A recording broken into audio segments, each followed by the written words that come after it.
Is not an alien force already among us? That's one small step for man, one giant leap for mankind.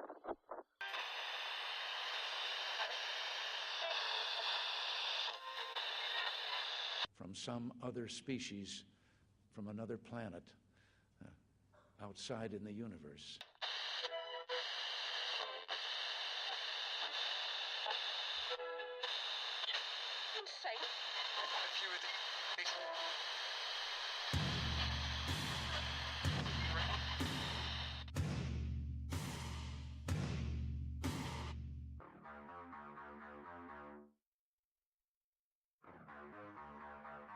Welcome to S4.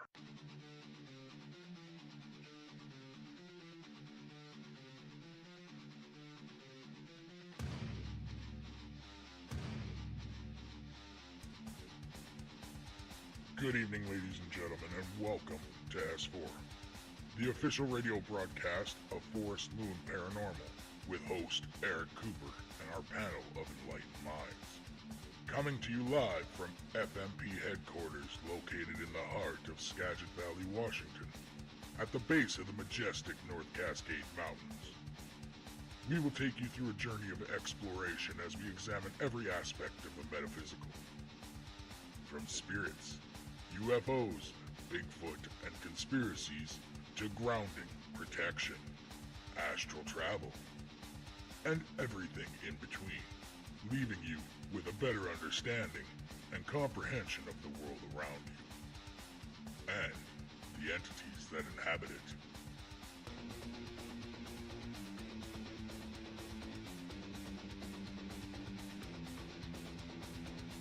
Join us every Saturday night at Spreaker.com and locally on KSVU 90.1. Don't forget to check out our new webpage at www.s-4radio.com.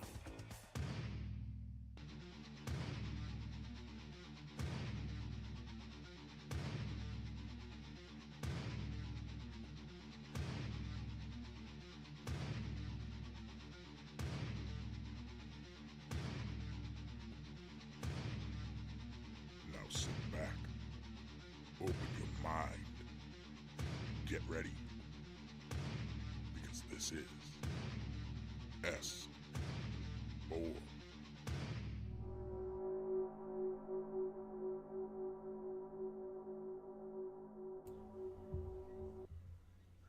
Good evening or morning, depending where you are, and welcome to S4, the voice of Forest Moon Paranormal, coming to you live from the FMP headquarters in the heart of the Cascade Mountains in Concrete, Washington.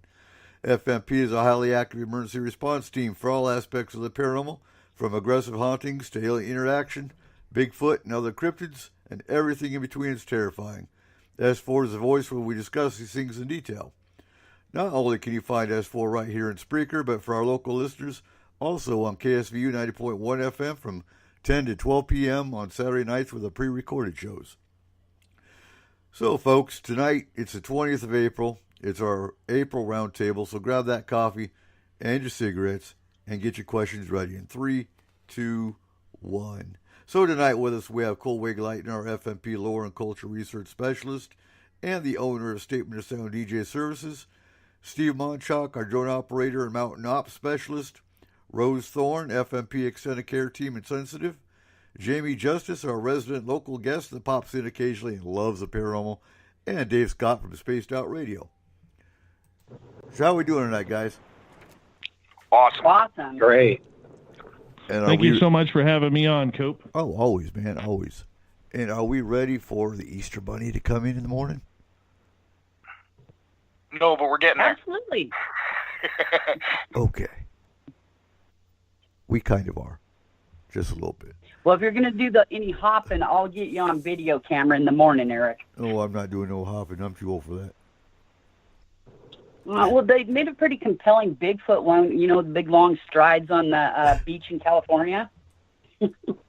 Well, I wouldn't want to see Bigfoot hopping. And no, but you could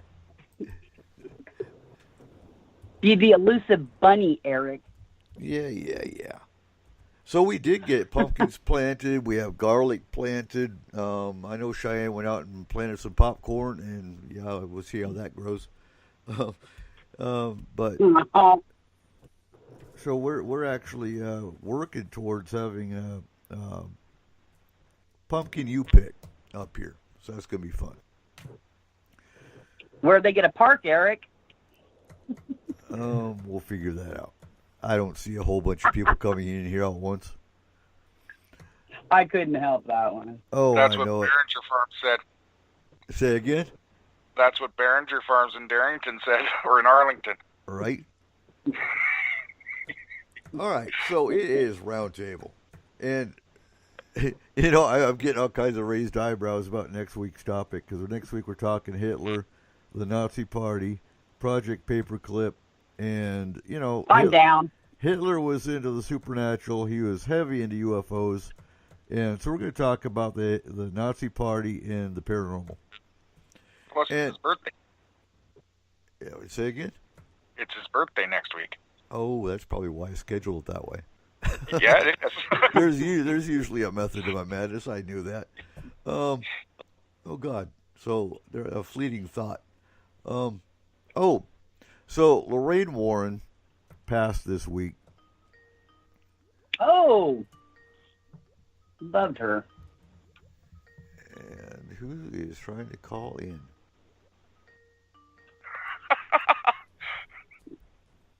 Lorraine? Oh, God. Hey, that's some timing. I'm sorry. Okay, hold on. I got to call Rose back in real quick.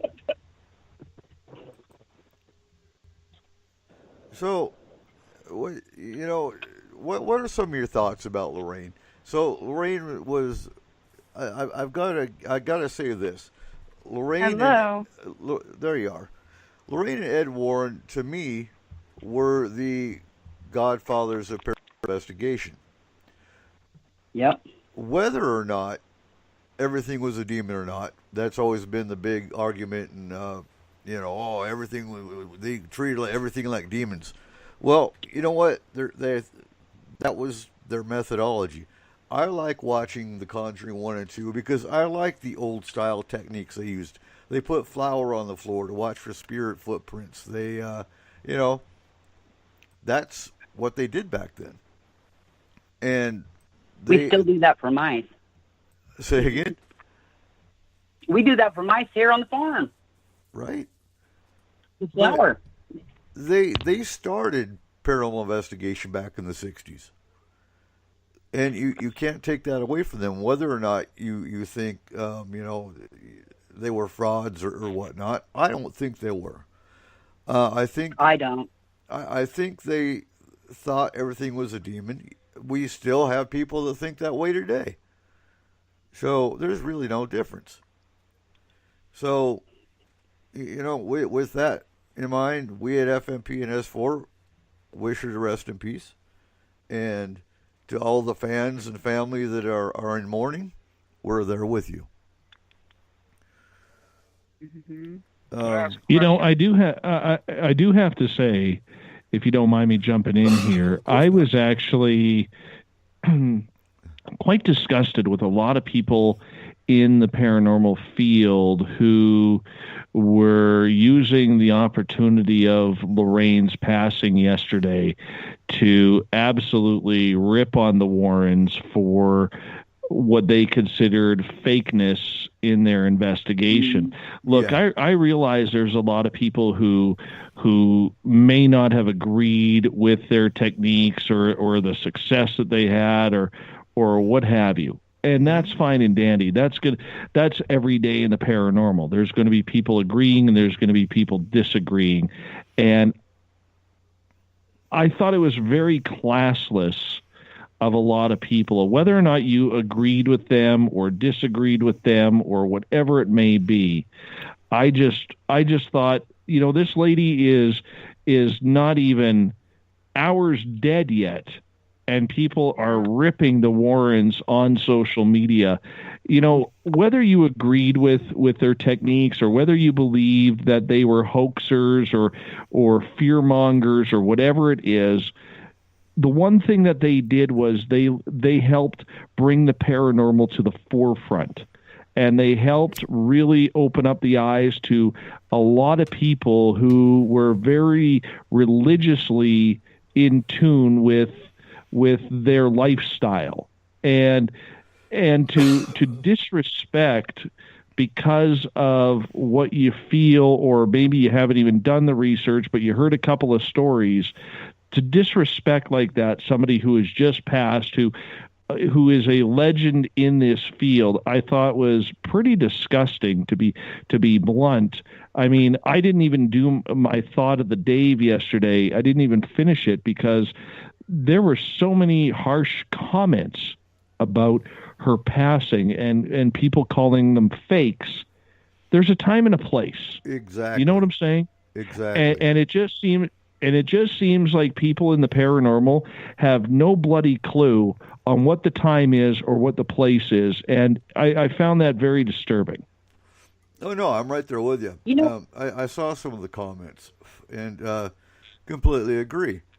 And you know, whether they were liked or disliked, the fact of the matter was they were helping people. You know, right? And if they weren't they credible, were helping clients. Right. And if they weren't credible, they wouldn't have been so famous, and not, they wouldn't have been, people returning to them and giving them thanks, and like you said, if you don't believe, then that's okay. But hours later I had to come off Facebook actually, because I was just blown away myself, and I couldn't read them because I wanted to say things, and I was like, no, just stay cool, and, I do want to know one thing. Who ends up with the Annabelle doll? It's in the museum. It'll stay in the museum because I believe Lorraine's son-in-law is it Lorraine's son-in-law that runs the museum now, Dave? I have no idea. That was something that we were trying to confirm on that. Okay. Yeah. Annabelle is just bad. But could you imagine getting that in the will? Oh no. Oh no. But I think the Warrens should have been untouchable for one reason, and one reason alone, actually. They were first and foremost out there. They put themselves out there to be ridiculed, to be humiliated, to be a laughingstock and stuff. So on that aspect alone, they should be untouchable. I agree.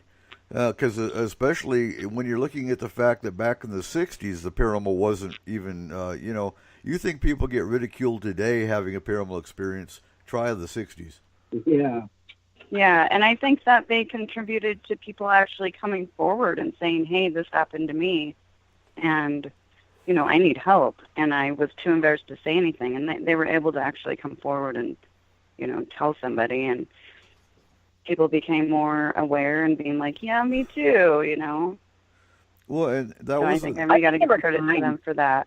That was a couple that they didn't go to hot spots. They weren't there to prove the paranormal. They actually went to clients' homes to clear them. Exactly what FMP does.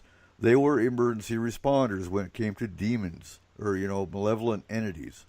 So on that note, how can you belittle them when they actually did good? Right.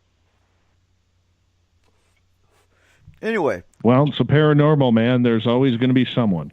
Absolutely. Yeah. Absolutely. So, Jamie, what was your first question? Paganism.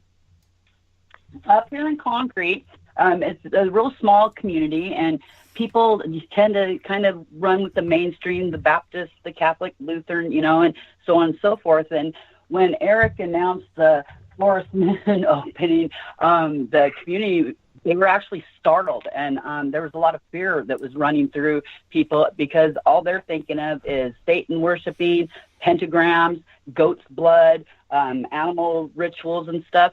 And I would just like to kind of set them a little bit at ease on that because Eric is not slaughtering anything behind the back house whatsoever. I can attest to that. No, it's Bigfoot. Bigfoot gets it all. Anyway, So, no, just feeding him blood. Just to dispel the myths, and so FMP does promos in pagan groups, in paranormal groups. We probably hit about 120 to 130 groups every week, and I get asked even in pagan groups, why are you talking about the paranormal? And the way I have to explain it, we're going to take this a couple of different fronts here. So, why is paganism in the paranormal? For one, what most pagans deal with in the paranormal is it's normal. As pagans, we deal with spirits all the time. We deal with elementals all the time, fae all the time. All aspects of the paranormal are considered normal to pagans, with the exception of Bigfoot and UFO alien side. That's usually not a pagan aspect. So when it comes to devil worshiping, no, we do not have a devil or a Satan in our belief system. We actually, it's the Judaism and Muslim belief systems that even recognize that there's a Satan or a devil. There's good and evil in all belief systems, whether you call it Satan, whether you call it the devil. We just have good and bad, essentially. There's evil spirits, there's malevolent entities in the pagan side as well. So paganism is an umbrella term for a plethora of earth-based belief systems, whether it's Druid, whether it's witches, Wiccans, Asatru, which is Norse, Odinists, they follow Odin. Most of your pagan beliefs... Or a combination of. Say again? Or a combination of. Or a combination of, exactly. A lot of it has to do with culture. A lot of your pagans actually follow culture. So you have your Celtic or your Irish, your Scottish pagan beliefs, and they follow those deities. So, in a nutshell, most pagans are polytheistic, meaning they have multiple deities, god or goddess. And then you got Wicca. Wicca is another umbrella for a whole plethora of Wiccan traditions, whether it's fairy, whether it's Gardnerian, Alexandrian, Corellian, and the list goes on. So, exactly. Do we do blood sacrifice? No, we do not. No. Some people would consider Satanists pagan. I don't personally. It really boils down to their specific belief system. The thing with pagans is it's basically do what you want to do as long as you don't hurt anybody. And correct. Which is why the LGBTQ community is very open in the pagan community, because we don't care. We don't care what do what you want. If it doesn't hurt nobody, then what's the matter? So that's it in a nutshell. We have our own Sabbats. There's 8 Sabbats of the year. I'm not going to go into them because we're not going to get deep into paganism. Other than that, no, we don't believe in the devil. We don't do blood sacrifice. I had to explain all this to a chaplain in the Army when I was running pagan groups in Iraq. Explaining all this stuff, and that's to a chaplain. So, yeah, chaplains should know. But this one played ignorant. This one played ignorant. Sorry. No, you're fine. But, so are there any questions to follow up with that? Actually, I was going to ask Rose. You are representing Wiccan, you said? Correct. Well, it's funny because up here in the upriver community, back in like the 70s and stuff, up in Rockport on one of the back highways to Darrington, they called it Tar Paper Flat. And it was full of the hippies. And the hippies. And that's what I associate. Well, with I was Wicca. say, and back then, it was like everybody's going, well, it's them hippies. There's them hippies in that pot. stuff up there, and everything. And it was kind of funny because that slacked off because the hippies were no longer hippies anymore. Now they're just people living naturally and, trying to keep everything green and organic and stuff.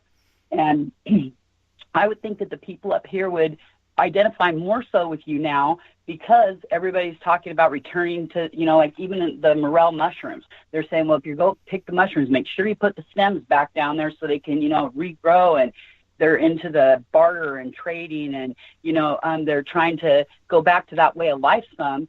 And so the narrow-minded and the fear and stuff, I would think would be comforted with the Wiccan community. And that would be a change from the 70s, And totally. And there actually is a very large pagan community upriver. A lot of them are just quiet. And that goes with the ridicule. Upriver used to be, and for any new upriver that are listening, I was actually born and raised in third generation Skagit County. Not upriver. I was born and raised at Big Lake. But even back in the 70s, upriver was actually seen as a very conservative community. It's not anymore. You still have conservative elements, yes. You have very conservative, very close-minded families that are still up here. But with that being said, times have changed, and you have a lot of new people living up here now. And so it's not as conservative as it used to be. So there is a very large pagan community that does live up here. Yeah, I've noticed, saying that you're pagan or Wiccan, it's almost like coming out in the closet, It's like, I pulled the broom out of the closet, I ain't putting it back, No. It's like, when you come out of the closet and you tell people, I'm Wiccan, and you're proud of being able to say that and correct people in their belief systems on it, like the devil worshiping or any of that. You get to say, no, it's all more about the earth and respecting the earth and seeing, beauty in the weeds, And I do want to dispel another myth. So the pentacle, that's what we call the pentagram, but the pentagram to us is 5-pointed, straight up and down. It's the points up.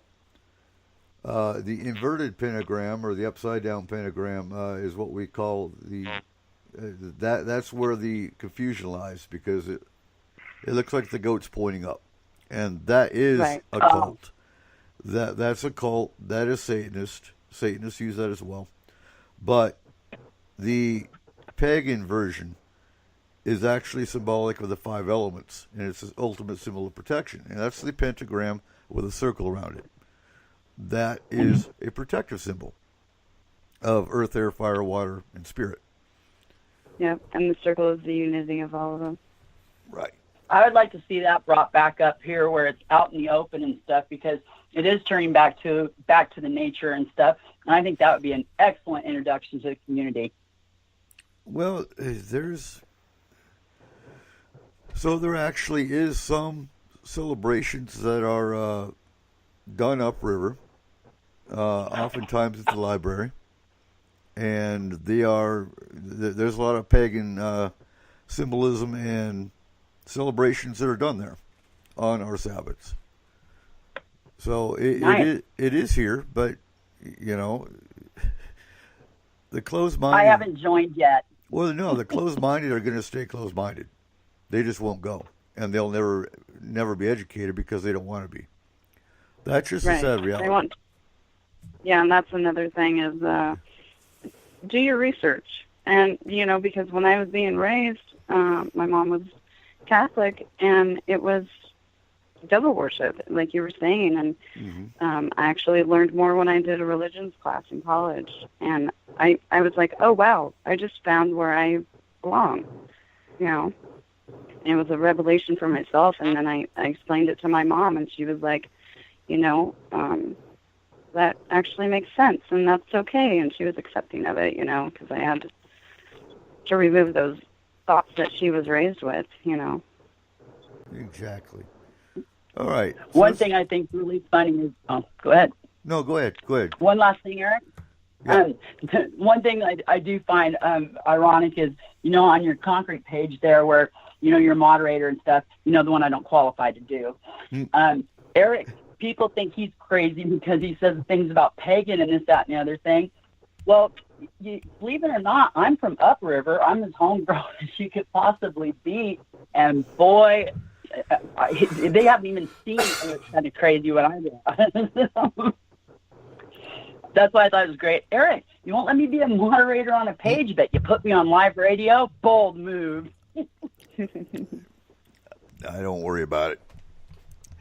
All right. I'm great. Dave, what's your first question tonight? Well, I got a little bit of an interesting one because 5 years ago tonight, or actually this afternoon. No, sorry, it was tonight. 5 years ago tonight on, 4 years. I don't know why I'm getting this confused. 4 years ago tonight, I had Carl show up at my window during my Spaced Out Radio broadcast. Oh, tonight's anniversary. Now, for those who do not know who Carl is, on April 20th, 2015, broadcasting Spaced Out Radio, about 17 minutes into the show, outside my studio window, I saw something move. And when I turned to look to see who was out the window standing there, I had an alien gray standing at the window. And that's how the legend of Carl began. So my question to all of you is, how would you react, or how do you think you would react in reality if that situation happened to you? Cool. I would like to be taken home.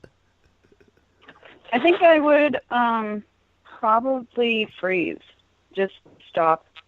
I would think I would run or be scared or frightened and unsure.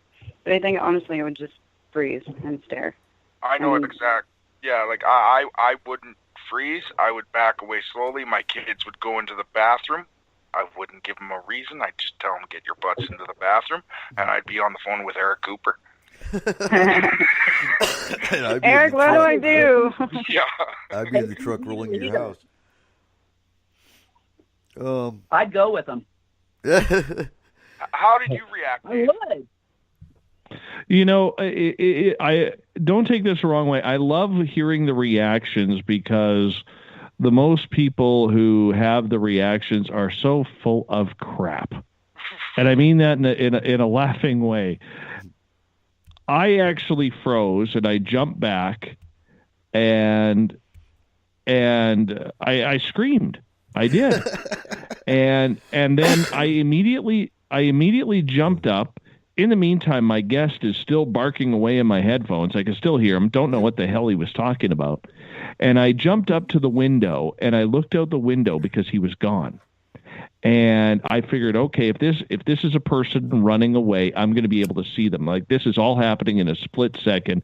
And I'm standing at the window looking around, and there is nothing there. He was gone. There was nobody running across my grass or towards my carport or my vehicle to dash behind my vehicle in the driveway or anything like that. It didn't happen.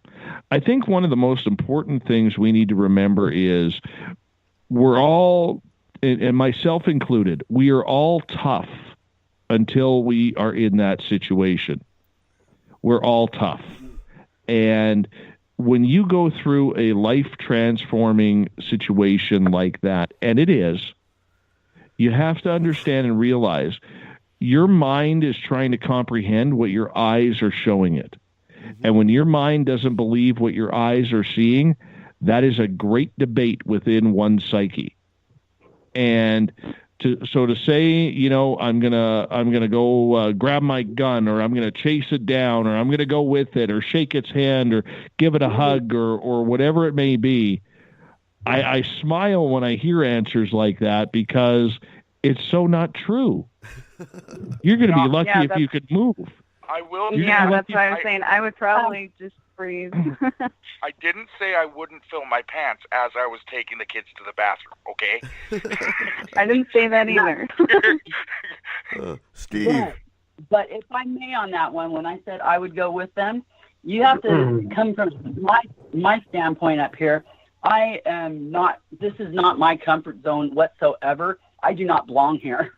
And I would want to go, to be, I mean, seriously honest, I don't fit in down here. It has to be just a kick in the pants up there. I would go. So, Steve, are you still with us? Yeah, I'm here. So what would you do?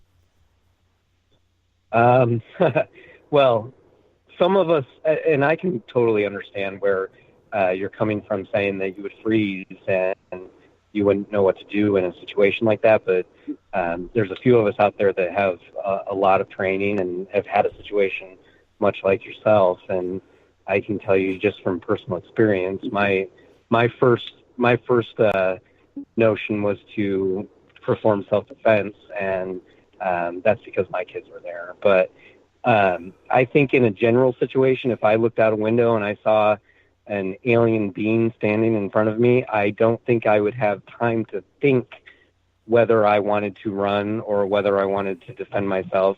I would probably be staring at him just as much as he was staring at me, because obviously if he had been given the time to stand there and look at me, I would say that he's most likely not aggressive. So I think we'd have a match for about 13 seconds before I decided to run out the door and find whatever I needed to find to defend myself. And if I remember right, Dave, Carl's not aggressive, right? Correct. Yeah, like you've talked to our Keith about this, and he's just there to study you, in a way.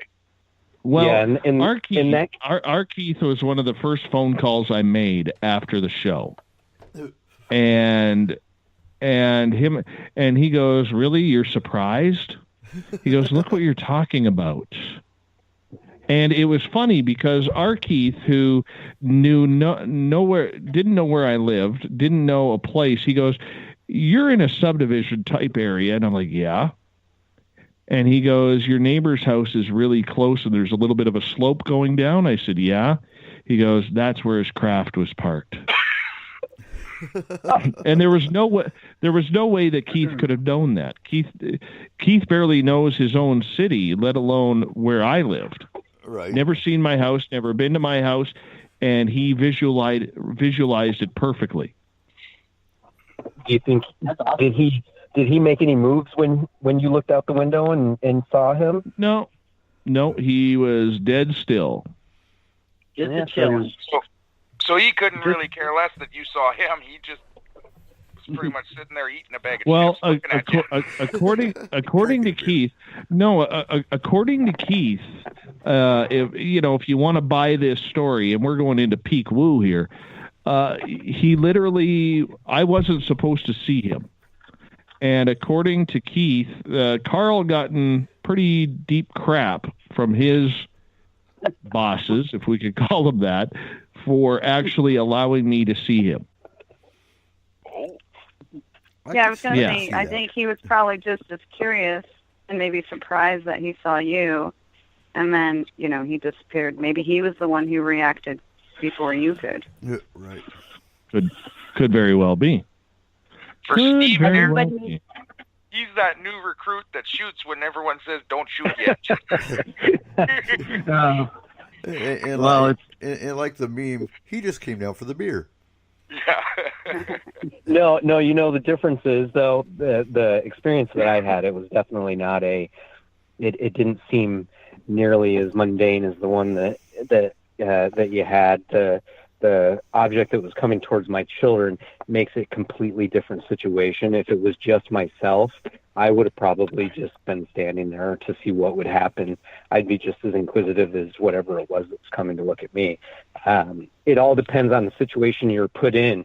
If you have family members or something else or other witnesses that are there with you that need protection, maybe you're going to protect them. But in a situation, if I was just out there and I saw something like that, I would most likely I'd want to know what it is just as much as it wants to know what I am. Any thoughts on correlation between mental illness and the aliens? So like the schizophrenic and stuff and the foil and, like all that? So it depends on the situation. It depends on the client. Because, I mean, we deal with the abductees, not so much anymore. But it depends. You have to look at a lot of factors. There's different signs and symptoms, essentially, that we go by when it comes to the abductees. And that's a completely different show. But yes, there is some correlation. Again, it depends on the client, depends on the case. There is some psychiatric.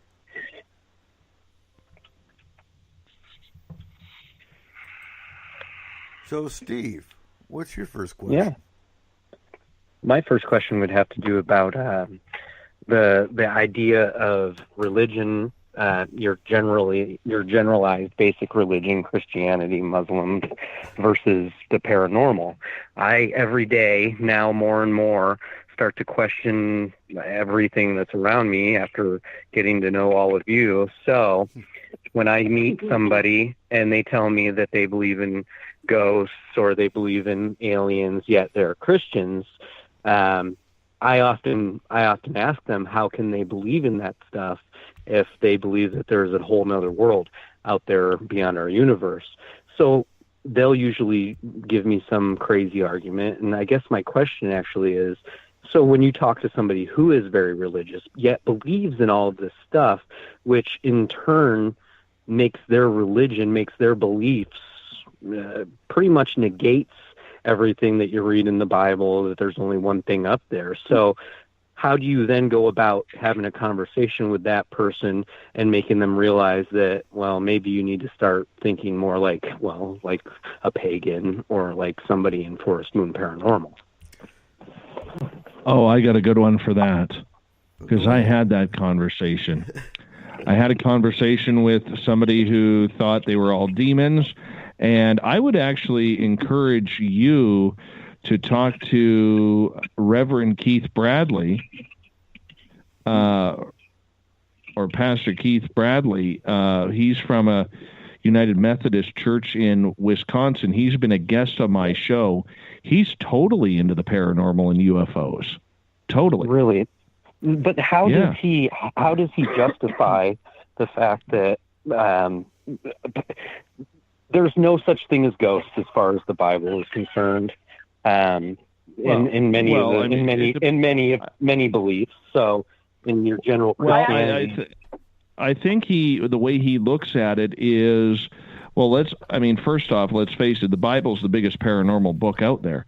Yeah. But I agree. From a religious standpoint, he also understands that there is more to it. He has a very good curiosity. I'm not going to speak for him, but I would honestly reach out to him. He is one of the best guys out there, and I can get you in touch with him. And Eric, he might actually be a very, very good guest for your show, and I know he would love to do it, because Keith is he's a phenomenal man.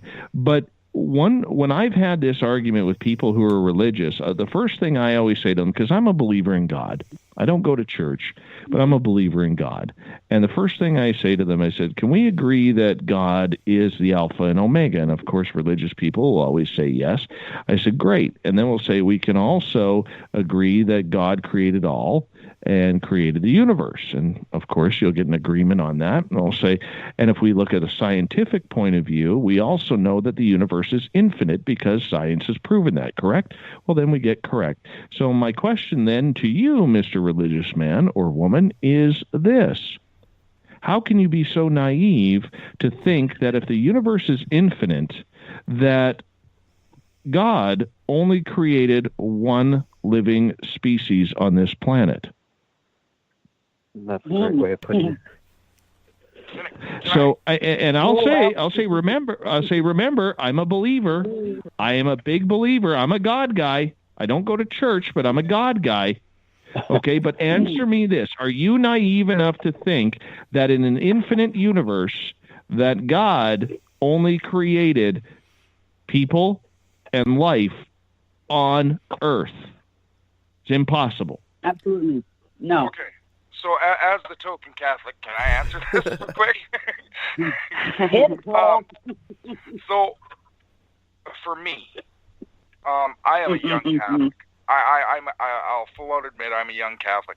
I do not go to church every Sunday. Honestly, in this day and age, there's not enough time in the week to do anything on a Sunday. But with that, I do fully believe in God. I do believe a lot of the Bible, there has to be some truth in there. Mm-hmm. But it's a book. Yeah. Mm-hmm. Every book has fiction in it, no matter what book it is. Because someone told that story to someone else, who told that story to someone else. It can't all be complete truth, but it can't all be complete lies either. Right. Therefore, If I remember, you have to take, when we take our Catholic faith, we take, and you honestly, and with any religion, you can't believe in it fully. You can't believe everything that's thrown at you. If you do, you're wrong. I'm sorry. There's no other way to put that. You have to take what it is and try to apply it to your life to make yourself a better person. That is all you can do. absolutely. And that's Agreed. with any religion. If you can't do that, you're not doing it right. I'm sorry. That's right. But with that, Yeah, for me, I was being Wiccan. I was raised, my mother was Catholic. But for me, I felt like when, I finally said I was Wiccan, I felt like God would be proud of me for accepting, his goddess and not being, or rather being more open-minded, because I had experiences when I was young. So like you're saying, if you're not supposed to believe in that, then how did that happen to me? well, yeah, and you look at half of these religions, they're all talking the same stuff. It's just different words. Mm-hmm. And a lot of those, religions adopt other, celebrations. They just call them different. Yeah, like with the way that it was explained to me, a gentleman, he grew up Community Bible Baptist here in Concrete, and he went on to one of the big Baptist universities. I can't remember which one it was, but one of the evangelists. I don't know if it was Billy Graham or which one it was, so I'm sorry on that one. But the way he explained it to me was that you're not supposed to mess with the supernatural as far as I believe that demons go, the ones that mimic like the voices of a person that has passed or something for different purposes or whatever kind of thing. And they said that he said that, yeah, we're not supposed to mess with that kind of stuff. He said, but we all believe. He said there's spirits, there's ghosts, and he said the Bible is completely clear all the way through it. They talk about ghosts, they talk about spirits, they talk about just everything, and it depends on whose interpretation of which one it is, because in Ecclesiastes, the dead know nothing is a term that they use quite often, and most people believe it means when you die that you just go into nothingness until Judgment Day. And, they will go on further to say, as long as you're not messing around with the bad parts of the paranormal, you're good to go. And that's what he said that they've come to in the modern day with it. It's no longer, you can't mess with anything paranormal. They're saying, don't do bad stuff with it and don't do it for purposes of evil. And I got to add, lastly, every sacred text from the Mahabharata, which is the Hindu, to the Quran, to the Bible, I believe even to the Torah, talks about UFOs, talks about fairies, talks about spirits. It's all, again, it's up to translation. But, we got into a lot of deep discussions with Muslims in Iraq over Islam. Oh. And, it is indeed a peaceful religion. It's extremists, as in every belief. that twisted it to their own end and made it extremist or terrorist. So, it's really all about the translation, but there's paranormal discussion in every religious text out there. Mm-hmm. Interesting. So does that answer your question, Steve? Absolutely. Oh, and I would like to talk to that gentleman. We'll get him on the show. Absolutely. So, Rose, what's your first question tonight? Well, swinging back to, taking away the evilness of Wicca or paganism, yet at the same time, when people bring up native aspects of, their type of religion or rituals or whatever, I guess my question is, how do you guys feel the connection between the two similarities? So you can actually take that as far as the native goes, and I think I'm understanding your question right. Bigfoot is very much connected to Native American lore. They call him Hairy Man. So when you're bringing in the paranormal aspect of religion or of different religious belief, you've got even the Native Americans talked about the star people. So you've got the UFO and the alien ties. So I think they're extremely connected. Anyone else want to add to that?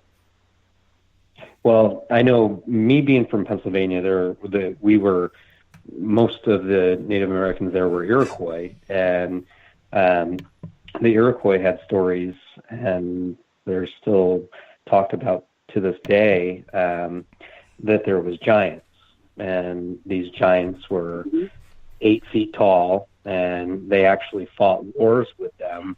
And you can go back and look through their history and find that they had some very large battles with these huge giants that would basically come and they would interbreed. They would take the women from the Iroquois and interbreed with them, and that is how I originally, and this is 15 years ago, originally got interested in anything paranormal. And the Iroquois say that those people, those giants, came from the sky. So just going right off of what Eric Cooper says, yeah, definitely. There's stories like that, not just here, not just there, but if you go throughout the world, every region has its own stories, whether it be Native Americans or whether it be ancient civilizations. Even the gods, the Greek gods, were thought of as living in the sky. So, I mean, they could have just as easily been a bunch of different aliens that were interacting with Romans and Greeks and Sumerians as such. So I'd say that there's enough stories out there throughout our history that it's pretty hard to deny that no matter what the religion is, no matter what your belief system is, somewhere in there you're going to find the paranormal. But I gotta add too, Trips in the chat room, he says, even the Bible says, do not worship any other gods before me. So that means there's more than one God. I mean, even the Bible talks about that. So were the ancient gods, were they extraterrestrial? Were they alien? No. The Bible doesn't exactly say that. That's an interpretation. It says that's a graven image. Idols. Yeah, that's a graven image, false idols and stuff. But false well, idols. I think every religion's belief system is interpreted differently, even with each person. Even if you go to the same church, everybody's gonna. But that's the problem. When people come up with those arguments, it's an interpretation of written word. You can't interpret written word and call it fact.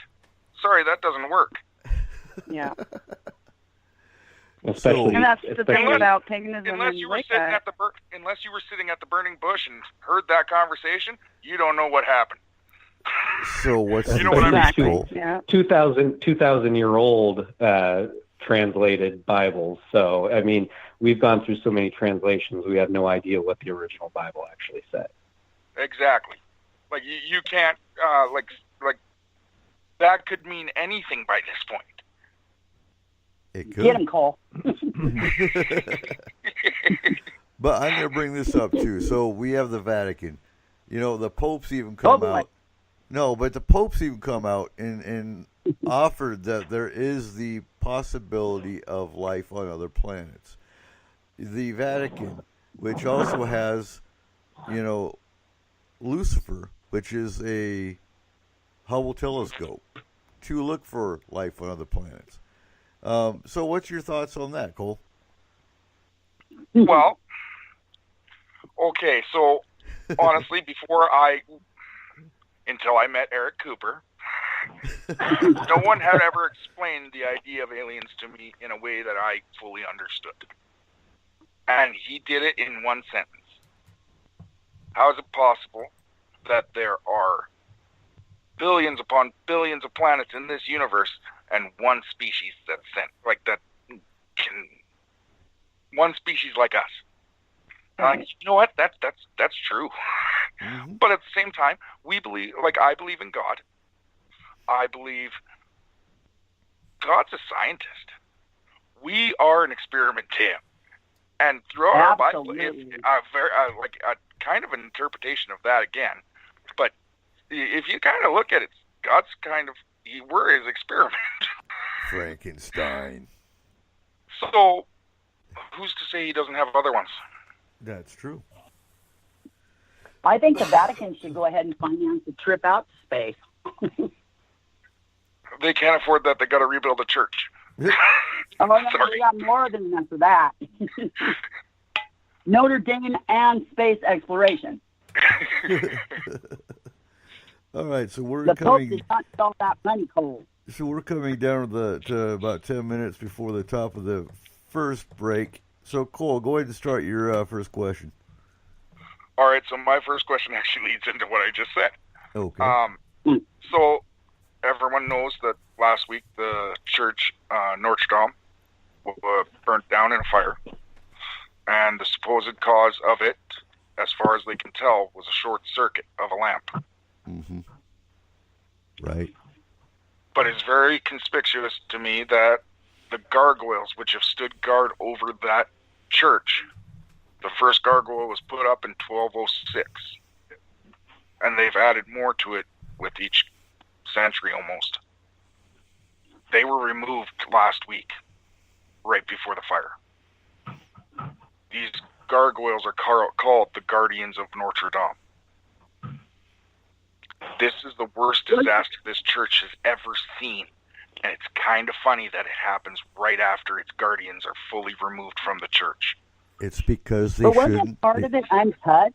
They shouldn't have touched the gargoyles. You don't remove the gargoyles. Haven't you seen the cartoons? Come on now. Yeah, but wasn't part of that place the like the inner chapel or something totally untouched? No. Or was that just? So it was untouched by fire, but everything had smoke damage. And they're now estimating, because people have donated huge amounts of money, and they are just over $1 billion in donations to fix the church. But they're now discovering it's not, $1 billion won't cover it. No, true. They're going to have to completely rebuild. That creosote is just, Yeah. Trippin's arguing with you. He says the gargoyles were not removed. The copper statues were removed. The report I read said that the gargoyles were removed and taken to the Louvre. I actually heard that I heard a few gargoyles were actually removed as well, Eric. So I'm not sure. Yeah, Sunlight Hardware for restoration. Yeah, and you don't remove the gargoyles. I guess to clarify though, is the question about the gargoyles or is it about the cause of the actual fire? The cause of the fire. Gargoyles. Well, this might not be the most popular.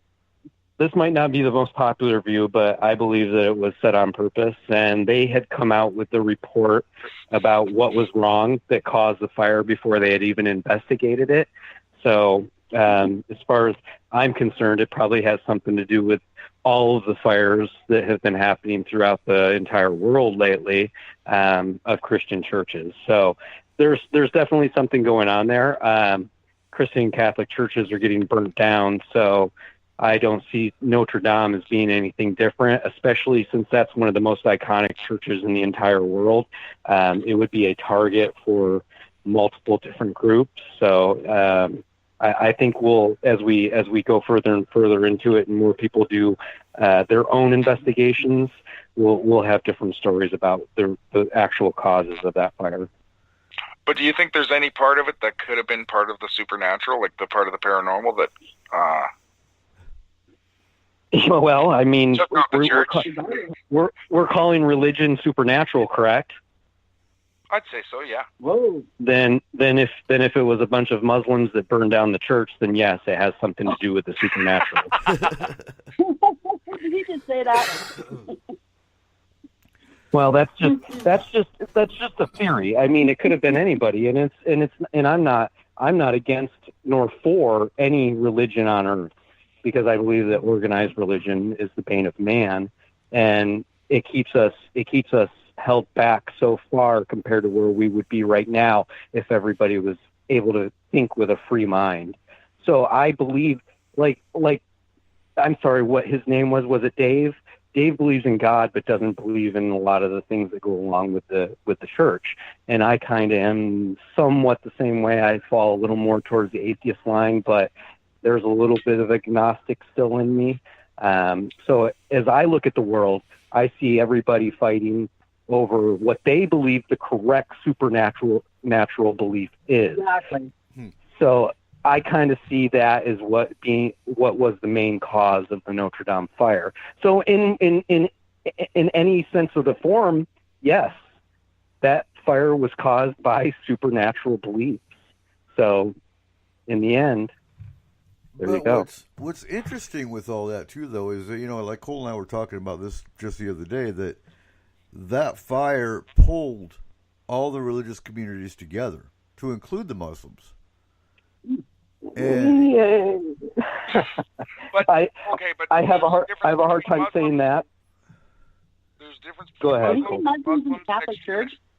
There are extremists within every religious group. Absolutely. Because Muslim extremists burnt it, like if Muslim extremists did burn it down just because they did, that doesn't mean all Muslims did. We got to explain that. And I think we all know how I think I know that all of you, how you would look at it, and yeah, you can look at me the same way. As I don't hold grudges against an entire population for their supernatural belief. A lot of people, when I see Eric post just in his regular format on Facebook in these local communities, he gets probably 70% pushback by communities because they are Catholics or they are Muslims, and so it's visible out there just in the small form, just amongst Forest Moon Paranormal. You look at it on a whole as the entire world, and we're trying to figure out why these different groups dislike each other. It all comes down to a supernatural belief in something that none of them yet, as far as we know, have actually seen. So faith will push people very far to do something, whether they're Christian, whether they're Muslim, whether they're Buddhists or anything. You're going to fight over it, and that's just the way it's going to be. And that's probably why the aliens that are up in space right now look down on us and go, wow, what a bunch of morons. I mean, if we really want to be truthful about it. And no wonder why they haven't made full contact with us. And they lock their doors as they fly by Earth. And on that note, thank you very much. We are going to go to our first break of the show. So stay tuned as we come back to April Roundtable. You are listening to S4 on Spreaker.com.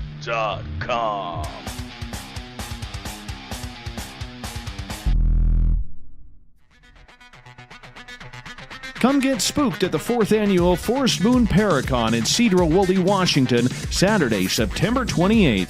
UFOs, ghosts, aliens, Bigfoot. Speakers include Mike Morin and Jason Jordan, R. Keith Andrews, and Dave Scott from Spaced Out Radio, and so much more. There will be workshops and a VIP roundtable. Get early bird tickets now at fmparacon.com. Well, hello there.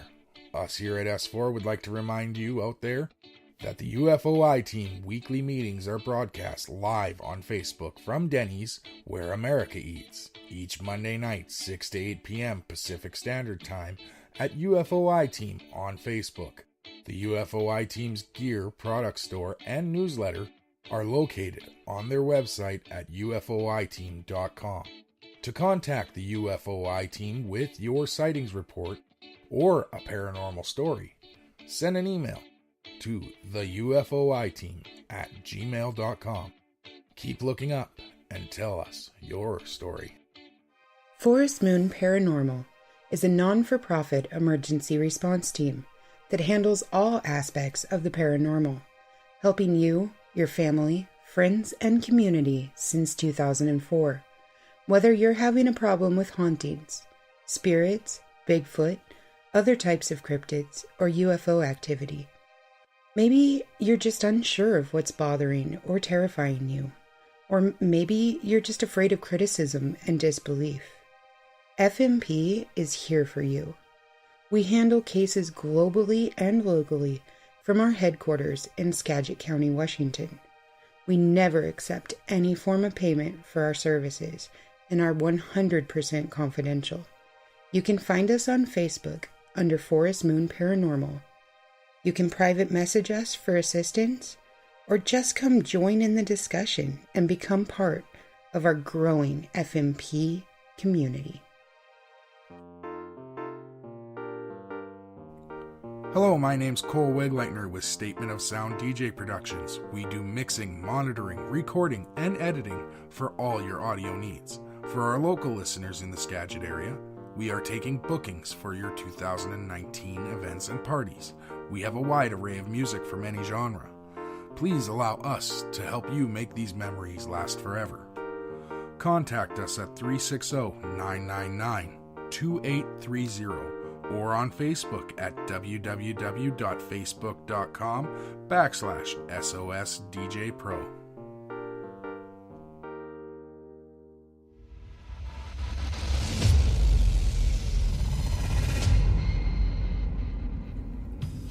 Join us on September 28th at the Cedro Woolley Community Center for 2019 Forest Moon Paranormal Paracon.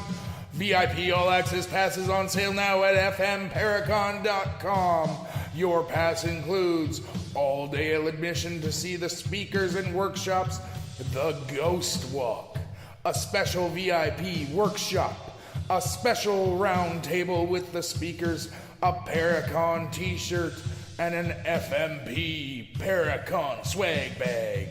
These tickets can be purchased from fmparacon.com. Get yours today. Hey everyone, Cole here with S4 Paranormal Radio, the official voice of Forest Moon Paranormal. Looking for a way to get the word out there about your business, group, team, or product? Let us help you. A few clicks is all it takes to get started at s-4radio.com, or you can contact me at 360-999-2830.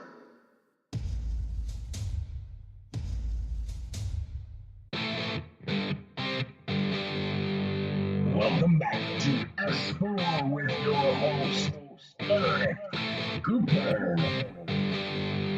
Welcome back to S4 tonight. It's our April Roundtable.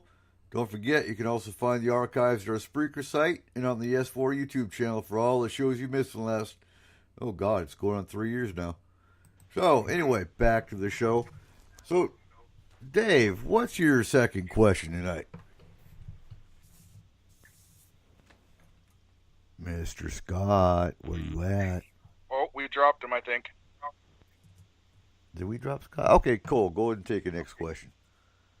All right, so the next one is, I saw something on Facebook the other day that weirded me out a little bit. And it was Jennifer Lawrence talking about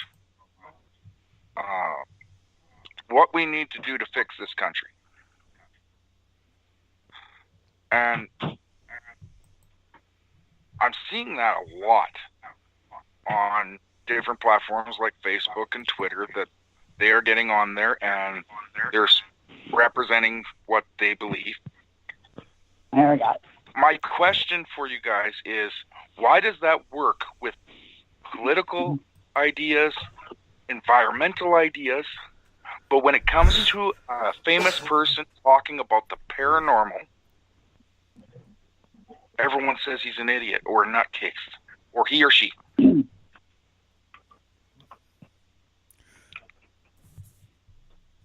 There's not enough money involved. Like, right. Like Dan Aykroyd, for example, he's a huge ufologist. But like, if he came onto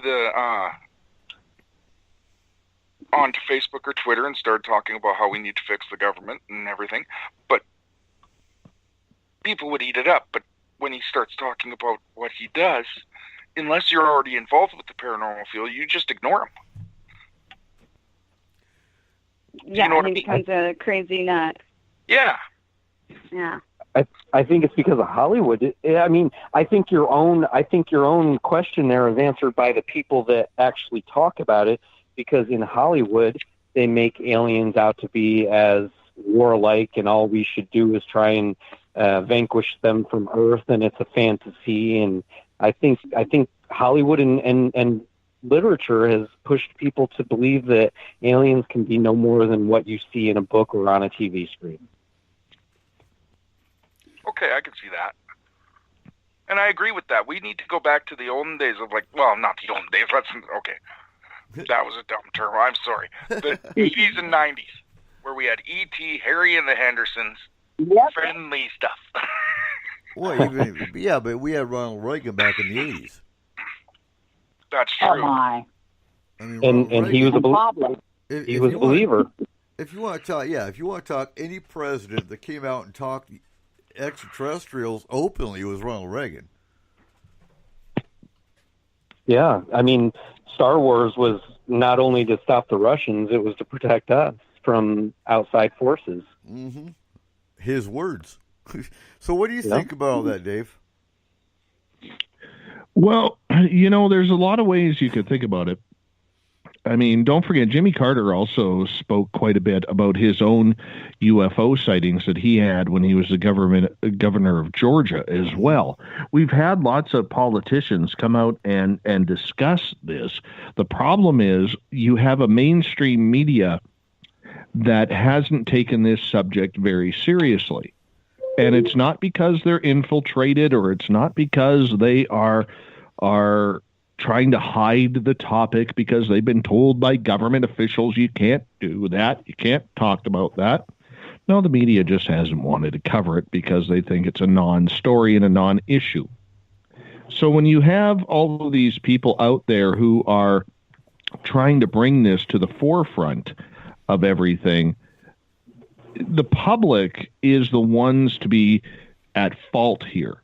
You can blame the media, you can blame government or whomever, but it's the public who hasn't opened up their own eyes in order to realize that these are situations that are happening. There are some major people around the world who have brought this topic to light, but they have been ignored, whether it's by the mainstream media or the mainstream public.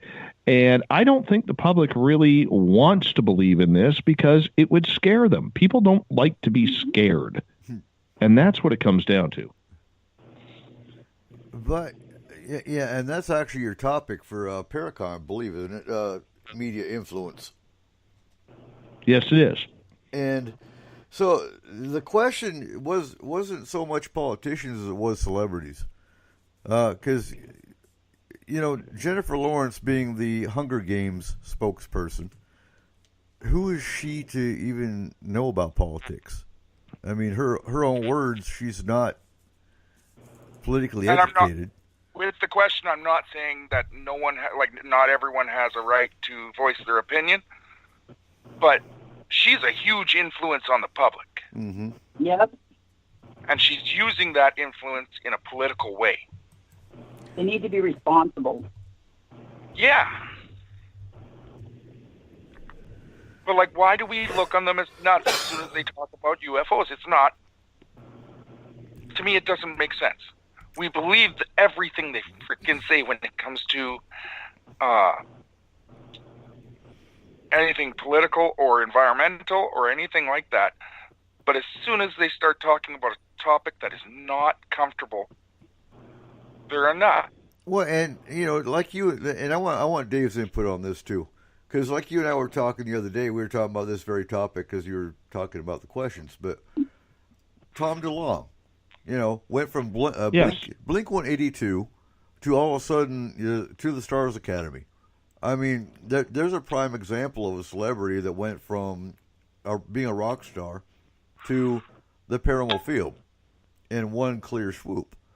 So what do you think of all that, Dave? Well, with DeLonge, it's a little bit different because he's actually been a UFO nut since he was a kid. And I don't believe for a second that he put this team together. I think that they allowed him in. Mm-hmm. There's a lot that goes into that, and he used his media and public influence in order to try and get to the bottom of the questions that he has. I mean, he has the money, he has the clout with his popularity, and he was also running a couple of conspiracy forums and websites at that time before he started To the Stars. I mean, you got to realize the entire start for To the Stars happened a couple of years before it was actually announced. It took time to put it together. So when you get people in public influence, whether they're movie stars, rock stars, whomever they may be, you have to look behind the scenes. I mean, there's a lot that goes on. Okay? Like, guys, I mean, if you look at it and you take Hollywood for an instance here, and I know some friends who have been to these Hollywood parties and hung out with movie stars, rock stars, and everything, you wouldn't believe who's hanging out with who's talking about what with whom. I mean, you go to these. I have a friend of mine. I will, I'm not going to say his name. I have a friend of mine who's a former adult movie star, and I asked him one day, just out of curiosity. I said, "Have you ever slept with somebody who's a famous Hollywood star?" Just because I was curious.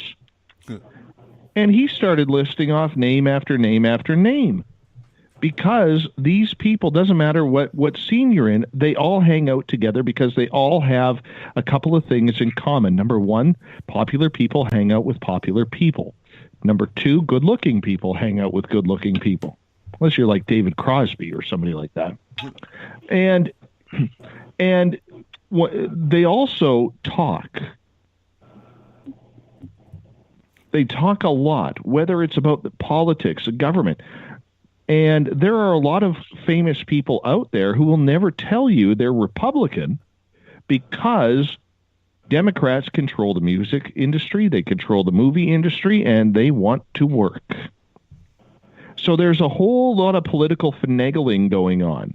What I don't like is you get a lot of these television shows out there who bring on these movie stars or television actors who haven't been heard from in decades, and all of a sudden they're showing up, 35 years later, 20 years later, 10 years later, trying to get their name back in front of the camera where they're telling us about this UFO experience or they're telling us about this paranormal experience with ghosts.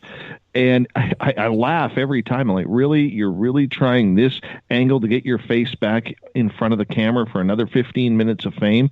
It's ridiculous. But they do it because their names still have influence. And when it comes to somebody like DeLonge, he knows he has influence. No, the Dave, people around him on To the Stars knew he had that. I have a question about that, though. So you're talking DeLonge, who's a rock star, has thousands of followers over his rock music. How many of those fans followed him from rock music into the UFO field? Probably quite a few of them. You think so? Oh, yeah. Absolutely. Well, but speaking as... So I grew up with Blink 182. Listened to their music since I was a young adult. And through the mainstream media, I never heard any of this stuff. Like, I didn't put the connection, because when I first came on this show, you guys started talking about To the Stars Academy and Tom DeLonge. I never put that together until like a month ago. But like, just listening to his music, and I was a fan of his on Twitter for a while back when it first started. I didn't know he was into the paranormal. That's the thing. Like, I totally missed it, and I don't understand why. And it might be just because maybe, like Dave says, my eyes weren't open. You know, well, it could be a number of things. It could be a number of things, though. I mean, you got to realize a lot of people put things in different perspective. You know what I'm saying? They put things in, I mean, when you think Tom DeLonge, you're not thinking of his UFO ties. You're thinking of Blink 182, where you know, their albums like Take Off Your Pants and Jacket. You know, they're not talking about a jacket there, people. You know, they're talking about other stuff. And that's kind of the influence that he has. And that crowd will come over. I mean, he has millions of followers on social media. He has millions of followers who live off of every word that he says, and he just wants it to be his way, and you can't blame him for that. I mean, he's in a position, and he's already done some pretty darn good things to try and bring people into the field. He's brought a lot of light to people, right? He's brought a lot of light to people into bringing the UFO topic to the community, and that's a good thing. I'm not saying that DeLonge has done everything wrong. I've never said that. But I don't like a lot of the ways that things have been done. That's for sure, especially the way they have ignored a major part of the media. And even when I interviewed George Knapp a couple of weeks ago, you know, George even admitted to one of my questions that the To the Stars Academy has not done a good job in taking care of or involving the UFO community. But they haven't cared about it either. All right? They haven't cared about it because we're not their topic. People like all of us on this show, or the people listening, the To the Stars Academy doesn't care about us because we're not their audience. They are trying to get the people who are on the fringe of it all. People in the mainstream who may not believe. That is their target audience, which is why they haven't done a lot with the alternative community. And to me, I see that as an absolute detriment, because ignoring the UFO community as to what they have done has not been very popular and has brought a lot of scathing reports and scathing influence on this entire group. And as George Knapp put it, they're actually struggling with that. They're struggling with that because they have not been able to get the momentum that they had hoped because of it. Right. No, I think I agree. And not to mention, I think it all has to do with agenda as well. I think their agenda is, well, I'm the wrong person to ask, but I don't. I kind of see them along the same lines as Paranormal TV. It was good at bringing the audience out to talk about it more. That's how I see it. You know, they did the UFO community a disservice by not bringing in the educated side, to bring in the researchers, the people that have been in the field for years, to give their input. That's where I see the disservice of it. I agree.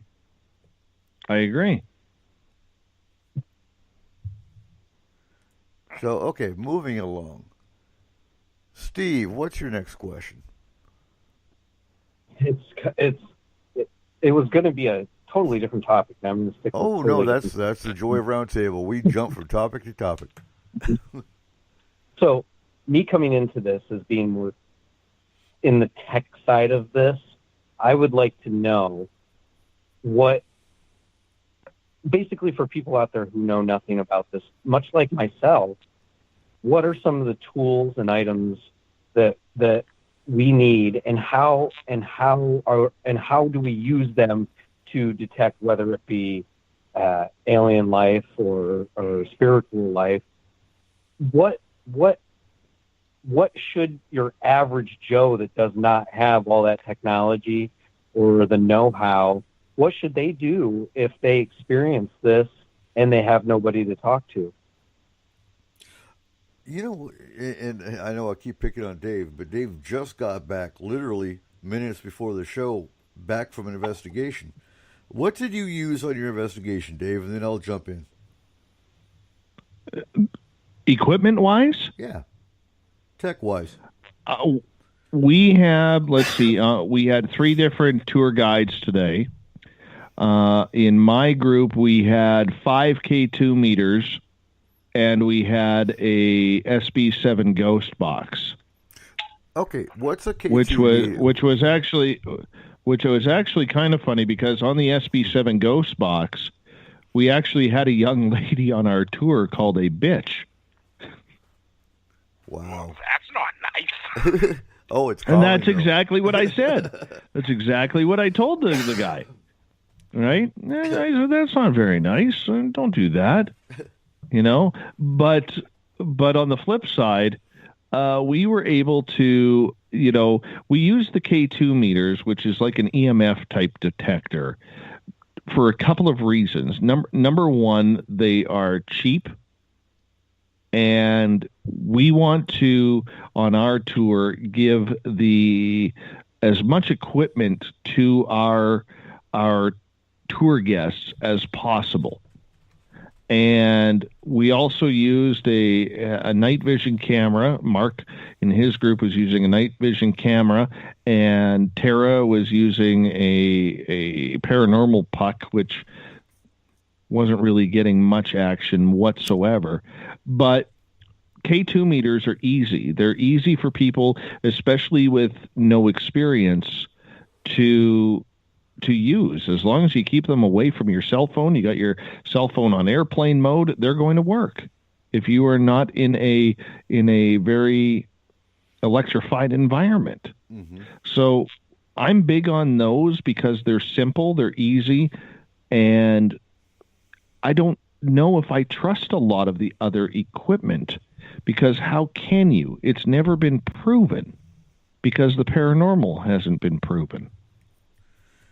And that, Dave, where do we pick up an item like that so that maybe we can learn it and use it? Amazon. Yep. Amazon, eBay, Craigslist, Google, anywhere. And I'm going to add to that, in that a lot of the equipment we use, believe it or not, you can pick up at Lowe's or Home Depot, because they're actually construction and electrician equipment. A lot of electricians will actually use an EMF meter to pick up high frequency, shorts in electrical wires. It's common. They're common devices. But it's just ironic enough, the paranormal is also detected by the same equipment. Well, actually, so I bought my wife one for Christmas, and I had a light that I was worried that wasn't on a breaker at my house because I couldn't find a breaker for it. So when I took the light apart, I took the EMF reader and put it up to the wires after I exposed them. And yeah, it was a live wire. Yeah, a lot of the equipment we use, and I even use a dual reading digital thermometer. And again, that's used by construction workers for looking for air leaks, heat and cold, whatnot. And what we use with them in the paranormal is looking for cold spots or hot spots. That is also indicative of paranormal. But that's the tricky part with investigation, in that you have to rule out the mundane versus the paranormal. So if I walk into a 1970s, 1960s, an old house, and I get a high EMF, I'm going to look for old wiring before I look for paranormal. if I'm shooting my thermometer and I get a variance of 5 degrees, I'm going to look for a furnace duct or maybe an uninsulated window before I say, yep, a spirit was trying to materialize in this spot. So that's some of the equipment that's used. When it comes to, say, a UFO landing site, you're going to use a Geiger counter because a lot of the UFO craft emit radiation. So you're going to use a simple Geiger counter to look for radiation traces. And that's really the big difference between UFO and general paranormal. Then when you talk about cameras, so the SLS camera, the one that comes from the PlayStation, that shows the stick figures. My cousin worked for Microsoft when they were developing the PlayStation. And they were testing the original PlayStation with the SLS in it. Say again? Xbox. Xbox. Yeah, okay, there you go. Yeah. The Xbox. The original Xbox camera. And they picked up the stick figures. And even Microsoft said, oh, wow, we're seeing something that's not there. And they changed the filters so that those stick figures couldn't be seen anymore. So the filters in those in the new cameras can actually be modified so you can actually see the stick figures again. Now, is it shady? It might be. I mean, again, and I tell everybody, technology is only as good as the validation you give it. You cannot truly rely on technology without history of the site, without history of the case. So if you walk in with, say, a spirit box, and Diane comes through, and you've done your homework, and you've done the research, and there was a Diane that lived there in the 1920s, okay, you validated potentially some of your technology. But you cannot just, I would never go just by straight technology alone. I would use the medium, I'd use science, and I would use the technology together for any case. And we do all the time.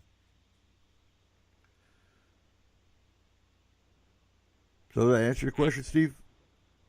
Yeah, absolutely. Thank you. Now, some of the equipment we'd like to get in FMP are proximity meters. Proximity meters are cool. And I know say again? Oh, I was asking what that is. I was just about to get into it. So the proximity meter, and there's a couple of devices that we like to pick up. One's the paranormal puck, which is a multi-tool in one. It's actually shaped like a puck, the size of a puck. And I know Dave's going, oh my God, they're talking hockey pucks. Cool. Wow.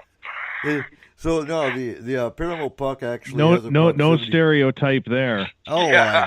I know it. Dave loves his hockey though. So proximity meter is and I can't remember the name of the exact one that Mike's got, the Haunted Crew of Canada. But it's actually made for kids as well, child spirits. And if you put it on the child spirit setting, when a child spirit touches the sensors, it plays music. So when we were at Dave's Paracon last year, we went to the Heritage Museum. And I can't remember, was it the bunkhouse that had the child and the mother, Dave? Yeah, yes. So we went in the bunkhouse, and it's almost like I had the proximity meter, and you could almost see this child grabbing this meter like every 3 seconds because it was just going off for like an hour straight. But basically, if a spirit touches it, it'll make a, depending on what model you've got, it'll make a tone or a beep or just a light. If you've got the the child one, obviously, that plays music. And finally, the tour guide told the woman spirit, it's time to put your child to bed. We know it's 10 o'clock. And just like that, the proximity meter went quiet. She was putting her child to bed. So when you have situations like that where you know the history, you know the spirits that are there, it really validates a lot of the equipment that we use. Is there any other equipment you want to bring up, Dave? I would like to use a couple more REM pods. I like those. I'd like to test them out a little bit more.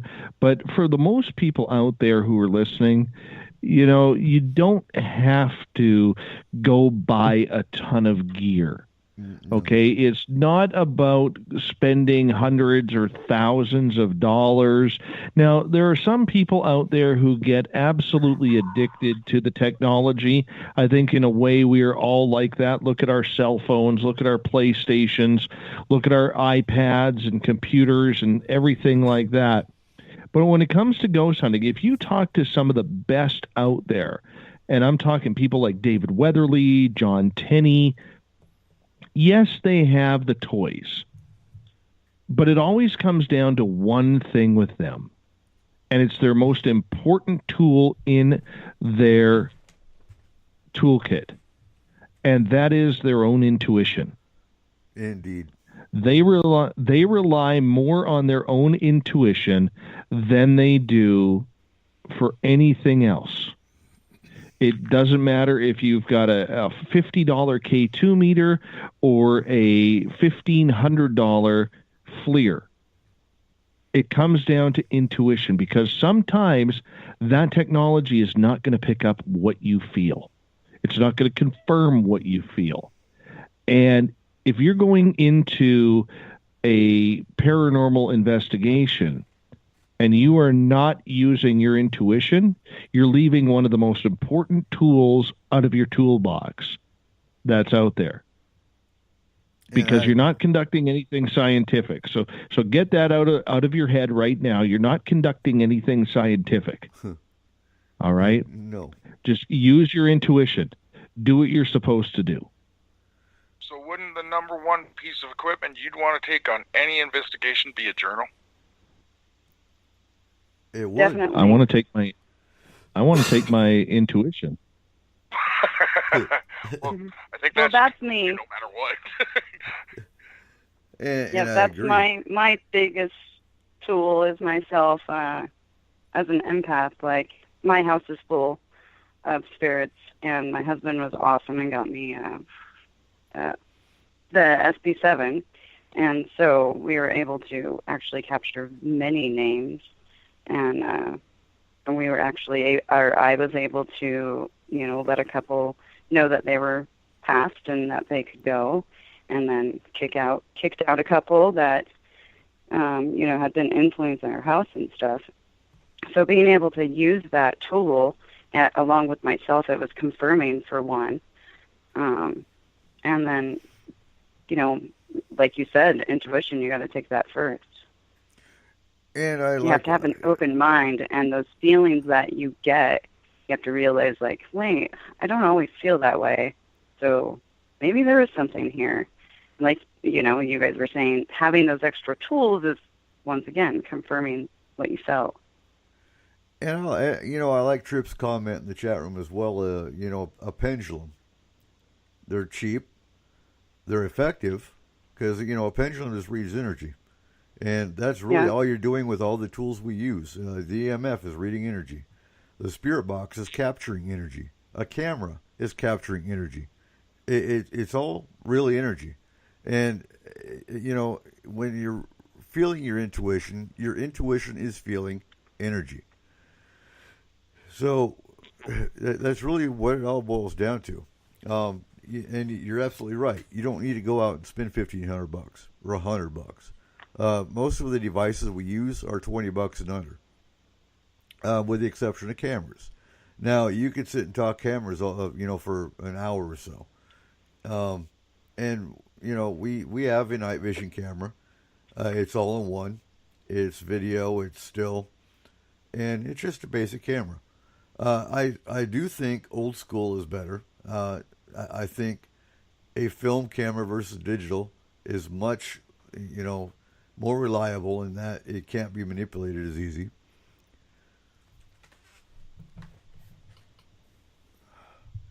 So, anything more to add? No. All right. Jamie, what's your next question?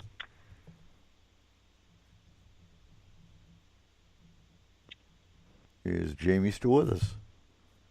We got 6 in the call, so she should be. Jamie. Oh, Jamie. All righty, Rose. What's your next question? Well, mine actually goes back to the connection between religion and trying to correct other people's viewpoints with paganism, and how, prayers, like a lot of people say, Wiccans and pagans, they have rituals and they do magic and they have, rites, and they veer away from that, when I feel that, basically it's the other word would be prayers. And wondering how you guys, see that similarity as far as correcting the viewpoints of us being, evil and.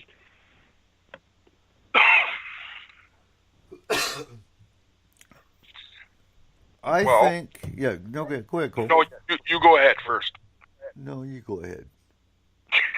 Okay. So, in my own personal belief, I can be friends with you no matter who you pray to, no matter what you do. And honestly, the way to change people's belief is to try and get it more out there. The problem is, I didn't know a lot about paganism until I met Eric.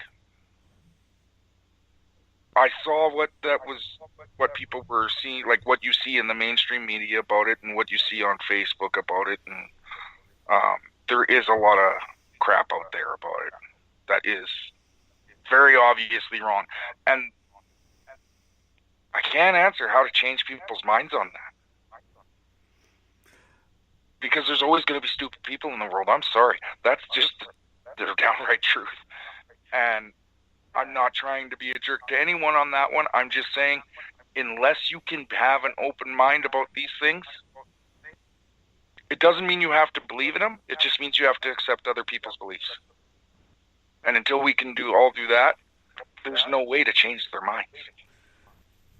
I'm going to add, I think actions speak louder than words. If you didn't know I was pagan and you went by my day-to-day actions, and I don't harm anybody, I don't, I keep to myself, I do my thing, you either like me or you don't, personality-wise. Actions speak louder than words. Then on the pagan side, yes, you see a lot of crap about what we supposedly believe or don't believe. And if you're gullible, you're going to believe it. If you're smart, you're going to research it and say, oh, they really don't believe that. But then you've got the pagans that are going to sit there and go on social media and say, we're all going to put a curse on Trump because we don't like him. Well, that right there is going to get a whole, give us a bad name. Right. Muslims, oh, look, they blew up the Twin Towers. Oh, look, they blew up that church. Oh, look, actions speak louder than words. And it's the gullible that are going to believe that that's really who's doing it. You do your research, you're going to find out really quick that there's extremists in every belief, and it wasn't one faith group that actually did it. So do we really need to prove to anybody who we are? No, I don't think so. Actions will speak louder than words.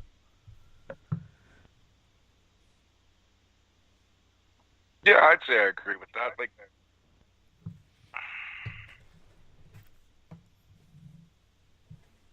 do we have not Jamie? No, everybody's not like, not everybody. How do I put this? Everybody in some way is right about something.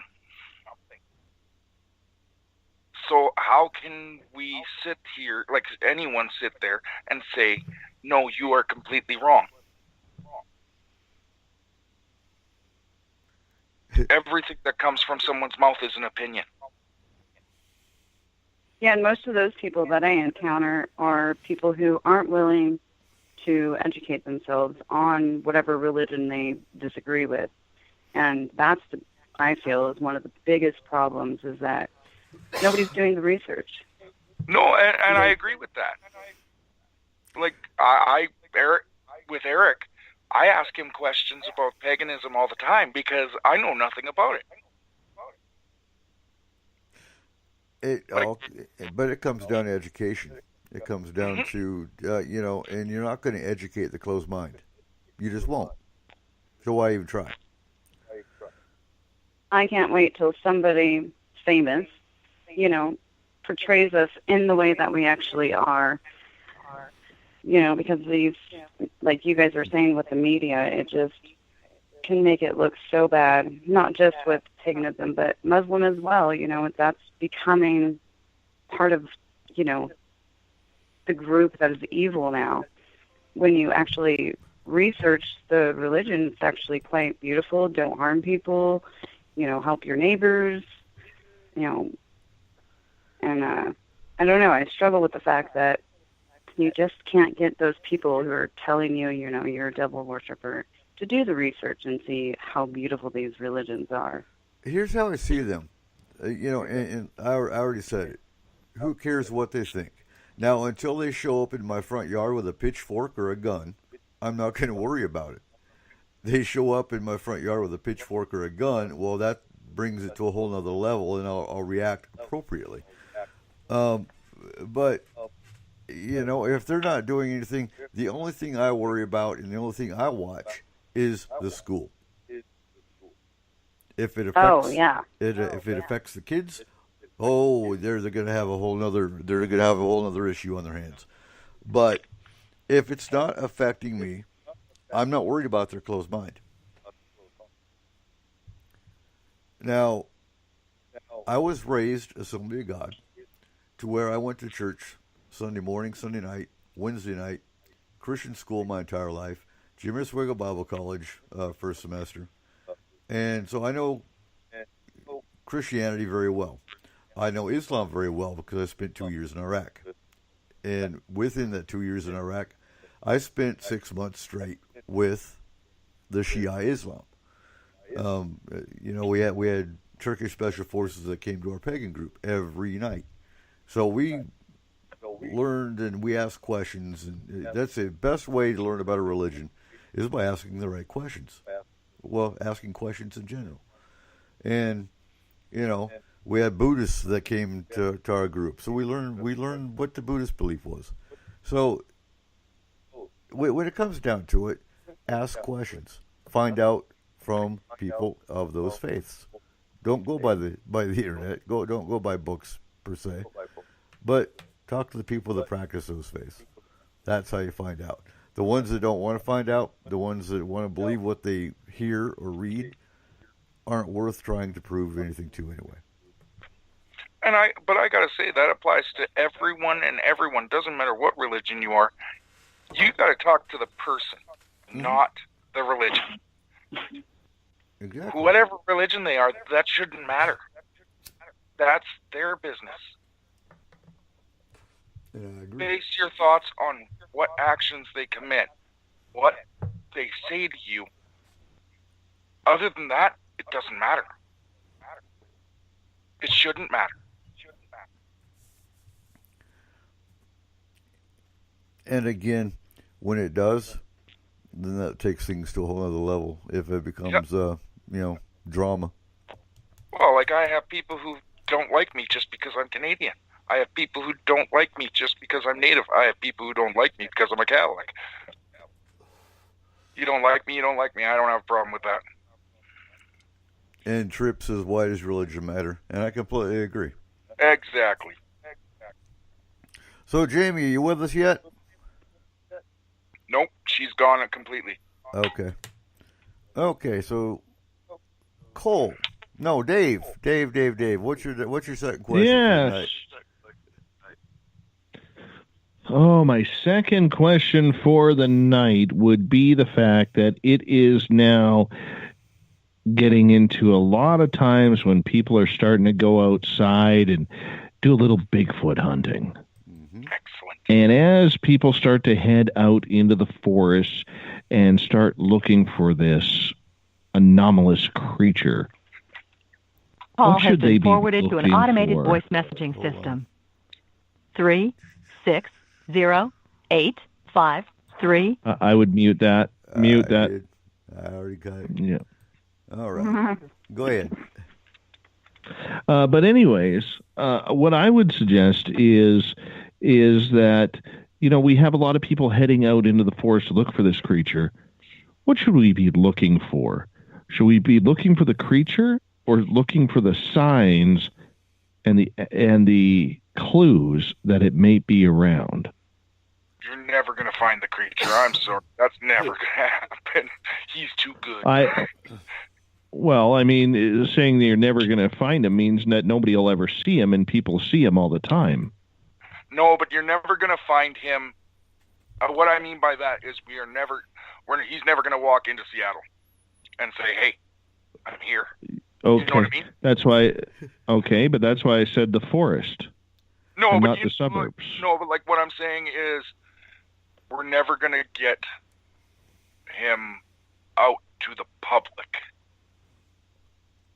The signs will keep coming. People will keep having sightings, but a sighting and a full out.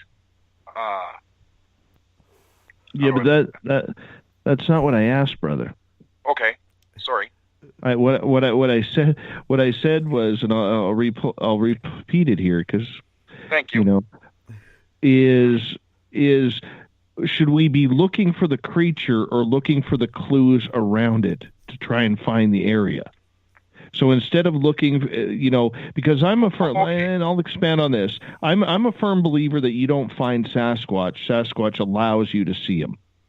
That's what I'm a firm believer of. And in that case, we shouldn't be out in the forest looking for the creature, looking behind every tree, under every rock, behind every blade of grass. What we should be looking for is the signs that there might be actual evidence of him being there, footprints, scat pieces, maybe markings on trees, gifting sites, to see what the reaction goes on there, because the chances of seeing him, like you said, are slim to none. Just remember, smoke leads to fire. Meaning, you go to an area that's got the footprints, that's got the scat, that might even have some hair. And I like what Butch says. Look in bird nests, because you're going to find hair in bird nests. You're probably more likely to find Bigfoot hair in a bird nest than you will stuck to a branch on a tree. So you go to an area that's laden with the signs, you're more likely to find one. Are you going to? Probably not. But I say go where the signs are. I agree. Evidence. Looking for things around that may be possible. And again, yeah, he's going to allow you to see him, or maybe he's checking you out. But I think, he's more likely to be like a bear. He can smell you coming miles away. So he avoids those areas. So looking for footprints or hairs and things like that is the way to go. See, in that, Dave, your question leads into all the questions I have about Bigfoot. Because we don't know a lot about him, so I constantly wonder, does he act more like a migratory animal, or is he more human-like? He just goes wherever the heck he wants. You know, or does he stay in one spot and that's why we only see him in certain counties, or like, you know what I mean? Out of all of us, who's actually seen a Bigfoot? I haven't seen one, but I've seen evidence. And was there one person? And Steve, was there one person? I've seen one 20 feet away from me, and I can tell you this, that they don't leave much evidence if they don't want to. And that one, I understand maybe they'll allow you to see them if they want to be seen, but this one definitely did not want to be seen. And it was a young one, and I scared the hell out of it. And it ran faster than an automobile. So I can say that by chance I surprised that one. So I'm not sure that they're always as aware of what's around them as what we may think. True, yeah. Because ultimately, they are somewhat human.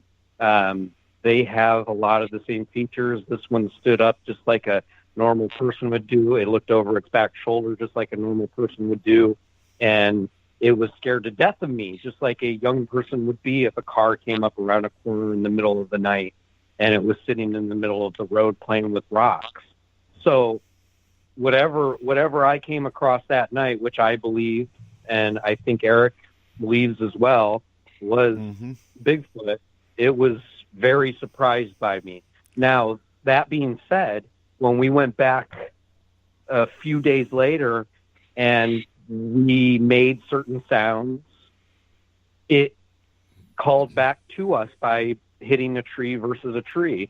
So, I mean, it did communicate even after I had scared it. So maybe they do have a tentative relationship with us, and you never know where that could lead. So as far as going out, though, and looking for signs, I think Dave's right. I don't think you're going to go out in the woods and just find where Bigfoot has been sleeping over the last couple of days, because I don't think they stay in one spot very long or very often. And these ones that seem to be around here, I've been out in these woods more than most people could ever imagine, and I've never seen any sign that I know of a Bigfoot. Now, going by Tyler, our original Bigfoot specialist in FMP, and he's tracked families of Bigfoot up in the Baker area. And that's my home. Say again? That's my home. I'm in Whatcom County. Right. He went up in the Baker Lake area, though. Oh, okay. Yeah. He encountered families of them, and according to his studies, they are migratory. They do go higher elevations closer to winter. They follow the food. They follow wolf packs, coyote packs, things of that nature. And that's going by his studies. So they are animal-like on that side of it. I still hang on to the interdimensional belief system with them, and just based on you don't see them. So yeah, that's why I agree with you, Dave. You stick with the signs, because looking for them is futile.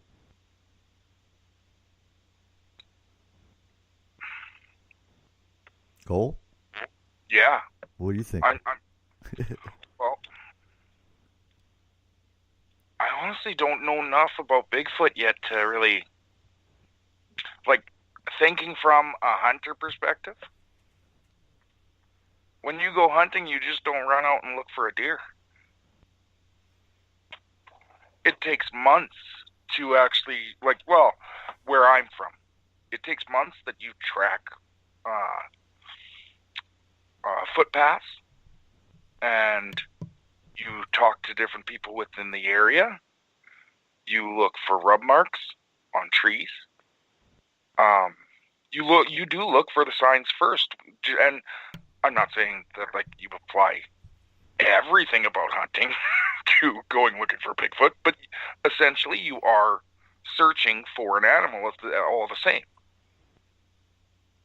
So I would think, again, you look for the signs. You start with that, and just like hunting, you hope to God you're going to find something. Okay, so Trip is asking, out of everyone here, how many have come across 3 or 4 or more of skeletal remains of a large animal? Well, I've actually come across elk skeletons, and I won't say bear, but I have found coyote, I have found elk. Skeletons of animals are out there, and I know where he's going with that. Just because you don't find the bodies of animals doesn't mean, explaining why you don't find Bigfoot. But no, skeletons of animals are out there. A lot of the times you will find them picked off from other animals, but they are out there. Yeah, I've found 2 bears. I've come We across found a deer moose while hunting. Mm-hmm. And he was picked clean. But nobody's ever found a Bigfoot skeleton, and they won't. Maybe they buried them, you know. or maybe they're interdimensional, and when they die, they get taken to another plane. Mm-hmm. That was, actually my next question. Well, I actually have a follow-up question to this question. Because, and there's a YouTube video out there circulating around, basically of stories of, you're hearing more of the aggressive Bigfoot side. And what's your thoughts on that? You know, here in the Pacific Northwest, we hear all this, maybe not docile or kind Bigfoot, but one that keeps to himself. Throws rocks if he's territorial or if he wants you gone. But, and we'll have to carry this on into the last hour because we're actually getting close to time for commercials.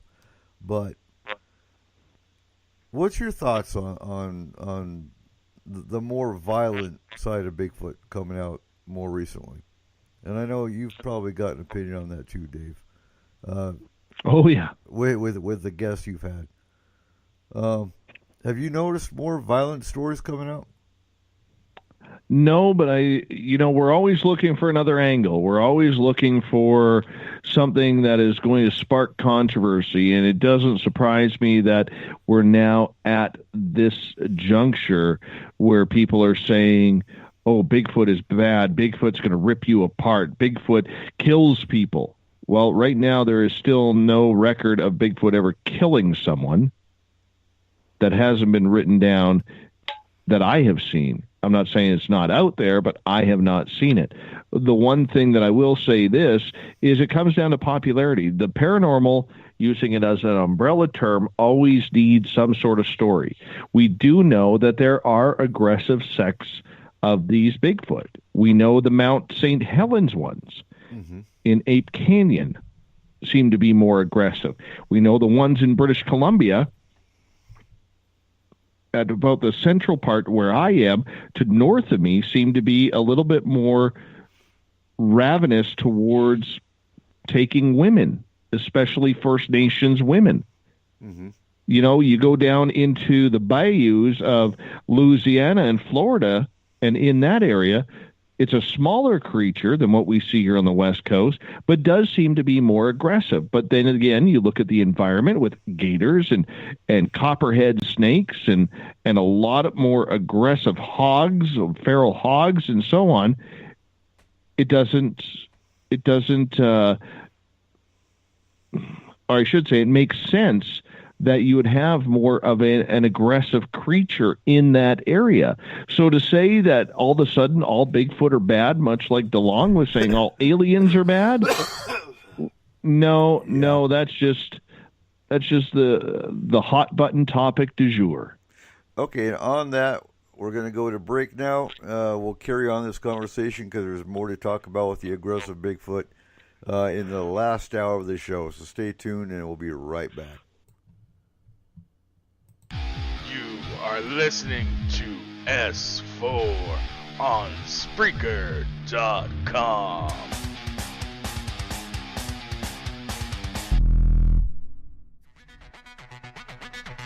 Come get spooked at the 4th Annual Forest Moon Paracon in Cedar-Woolley, Washington, Saturday, September 28th. UFOs, ghosts, aliens, Bigfoot. Speakers include Mike Morin and Jason Jordan, R. Keith Andrews, and Dave Scott from Spaced Out Radio, and so much more. There will be workshops and a VIP roundtable. Get early bird tickets now at fmparacon.com. Well, hello there. Us here at S4 would like to remind you out there that the UFOI team weekly meetings are broadcast live on Facebook from Denny's, where America eats, each Monday night, 6 to 8 p.m. Pacific Standard Time at UFOI Team on Facebook. The UFOI team's gear, product store, and newsletter are located on their website at ufoiteam.com. To contact the UFOI team with your sightings report or a paranormal story, send an email to theufoiteam@gmail.com. Keep looking up and tell us your story. Forest Moon Paranormal is a non-for-profit emergency response team that handles all aspects of the paranormal, helping you, your family, friends, and community since 2004. Whether you're having a problem with hauntings, spirits, Bigfoot, other types of cryptids, or UFO activity. Maybe you're just unsure of what's bothering or terrifying you. Or maybe you're just afraid of criticism and disbelief. FMP is here for you. We handle cases globally and locally from our headquarters in Skagit County, Washington. We never accept any form of payment for our services and are 100% confidential. You can find us on Facebook under Forest Moon Paranormal. You can private message us for assistance, or just come join in the discussion and become part of our growing FMP community. Hello, my name's Cole Wegleitner with Statement of Sound DJ Productions. We do mixing, monitoring, recording, and editing for all your audio needs. For our local listeners in the Skagit area, we are taking bookings for your 2019 events and parties. We have a wide array of music from any genre. Please allow us to help you make these memories last forever. Contact us at 360-999-2830 or on Facebook at www.facebook.com/SOSDJPro.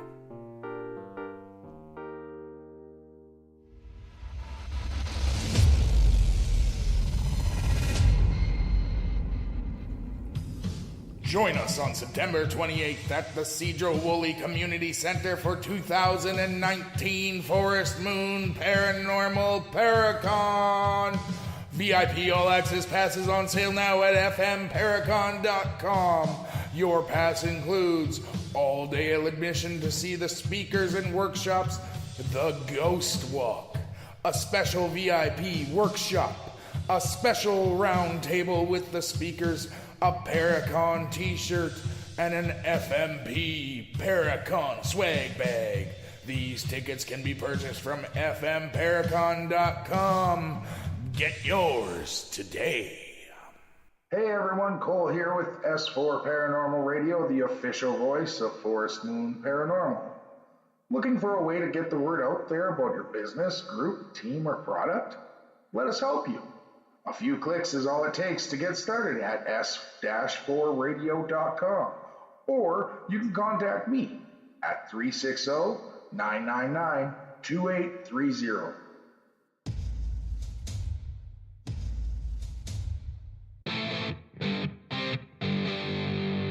Welcome back to S4 with your host, Eric Cooper.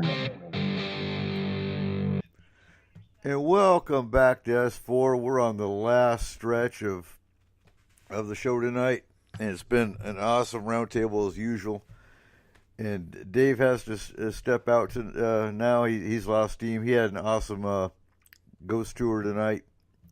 So, good night, Dave. And it was a pleasure having you on Roundtable tonight. And I think he's already gone. Yeah.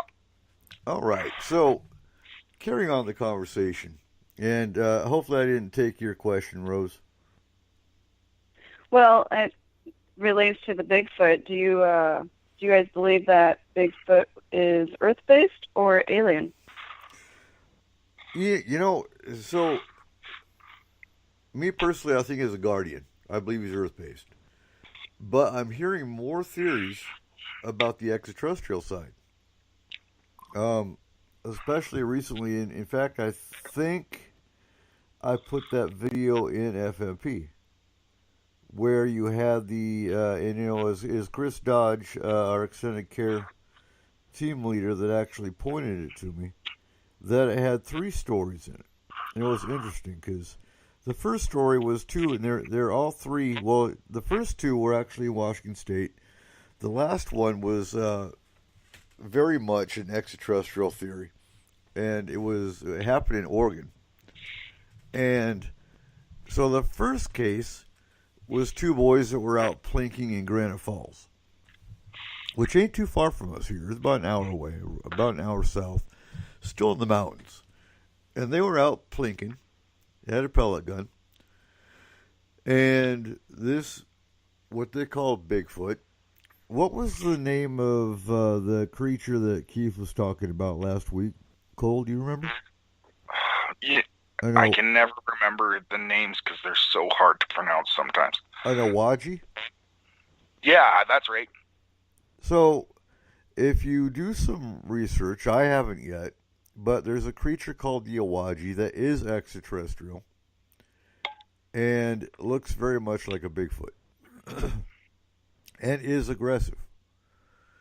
So, we've got organizations like the BFRO, the Bigfoot Research Organization, and is Bigfoot himself, or themselves, because we got female Bigfoot as well, so I don't like saying him, but, we call it as a plural. So is Bigfoot not docile, but they keep to themselves and stay hidden. They're interdimensional. And then you got the Awaji, which is very similar and I think mistaken for Bigfoot, is the extraterrestrial side. Because the last case... Say again? Keith did say that they are usually the more aggressive ones, too. Yes, he did. So sometimes when you see, when people talk about a sighting of an aggressive Bigfoot, that's actually what they're seeing. Is the Awaji. Yeah. And the last case was a psychiatrist that never believed anything and was attacked. His family was attacked by a Bigfoot. I'll call it Bigfoot for lack of, we don't know if it was a Awaji or what. But that changed his whole life to the point that he became a very avid Bigfoot researcher. And I don't remember his name. I want to look him up because I would actually like to give him to Paracon just to hear another viewpoint. Because according to him, he was told by this race that they are indeed extraterrestrial. They are here to make a link with the humans, to communicate with humans, which I have to question, because if you want to communicate and make an interaction with humans, why are you going to attack them? And that's what this particular race did, in the beginning. So very much like your experience, Steve, with the orb, this particular psychiatrist and his current wife and another Bigfoot researcher were up in the middle of out in the middle of the mountains in the woods, sitting in a semicircle in chairs. It's pitch black. They don't have flashlights. They don't have nothing. And all of a sudden, there's light on the other guy's arm. And they looked behind him, and there was an orb. And it hovered for a few seconds, and it shot up above tree line. And then it went, poof, gone. And next thing they knew, they were surrounded by these Bigfoot creatures. And that's where he got the communication that, well, they're extraterrestrial, and I don't remember exactly yet. I have to look up the video again. But basically that they come from another star system. They're here to communicate with humans, yada, yada. So I'd like to get him to Paracon maybe next year. This year we're too locked in as far as those speakers go. So, but tell us that story again, Steve, about the orb that you saw. That was when we were camping. It was me, my kids, and my fiance were camping down in the mountain loop on a forest road about 30 to 35 miles away from any civilization. Nearest people to us were quite a long ways away. No other humans in the area, no other hikers in the area. And at about 2 a.m, when my kids were all sitting around the campfire, I heard them yell out, Dad, Dad, Dad, come here. So at first it's like, no, whatever. And then they kept screaming, so that means it must actually be something. So I went down, and my oldest boy that was there explained to me that they were seeing an orb they thought at that moment, he thought that it was a hiker coming down through the mountain, and he had an emergency beacon. And so I stood there and I watched for a second, and sure enough, I saw the beacon going off, and it would go off real slow, and then it would move closer every time. So as it got closer, I realized, well, unless this guy is 8 foot, 9 feet, 10 feet tall, and he can float through trees, then it's not an emergency beacon. Right. And so it started to get really close. And when it came out of the wood line towards us, it blinked one time. And that's when I warned it. I warned it the first time. And the second time is when I pulled my weapon. That has to do with my kids being there. We've discussed that before. And fired twice at it. And instead of it falling to the ground dead, it slowly kind of spun, and it blinked maybe 1 or 2 more times and went off into the woods, never to be seen again. And, you know, the difference with your experience in that one is, his shot off into the tree line, straight up. And you never encountered a Bigfoot creature afterwards, but who's to say they just didn't think you were ready for an interaction? Well, I can understand completely. I can understand completely why. No, that was just the first event, and then when the second event, Eric, that I told you about, where I was up with the kids again, and when we had a stick thrown at us, that was when that was daytime, normal, up flying the drone. I think we woke something up that didn't want to be woken up, because the drone sounds like bees. And all he really did to us that day was he ran towards us, but stopped far enough away to give us a chance to get in the vehicle and take off, because he could have easily gotten right up to us, because we heard the footsteps, but we never saw the animal itself, and he was within 20, 30 feet away from us. And when it's that close and you can feel something that's hitting the ground so hard, it almost feels like it's making the ground shake. Mm-hmm. Well, that made us skedaddle, and it was then fast enough to get down 2 miles of mountain road and throw a stick at us as we were heading off of the forest road and back onto the mountain loop highway. And Trippins in the chat room says you've raised some smart kids, and you have no idea, Trip. So Steve's kids are actually in FMP Junior, and FMP Junior it's going to be phenomenal. It's a kids concept of a paranormal boy and Girl Scouts that we've created within the team. Right now, it's only the team's kids. There's 10 of them so far. And then, later on, we might open it up to the public. We haven't quite decided yet. But our kids are basically learning life skills along with the paranormal. And, I was surprised because I thought, I just think it's cool as hell that Steve's kids actually listen to S4 every night. Didn't really even realize that until a couple weeks ago. They love listening to it, and you know what? I think if you're going to keep a kid's mind open, because it's kids who see these things more than us adults. We close our minds off, and that question earlier about why society hasn't fully embraced the paranormal is mostly because once we reach a certain age, and I think that has a lot to do with Hollywood and everything else, media, they tell us not to think like that anymore because it's childish. Well, I know when I was a child, I saw a lot of things, and as I got older, I stopped seeing those things until I started opening my mind back up.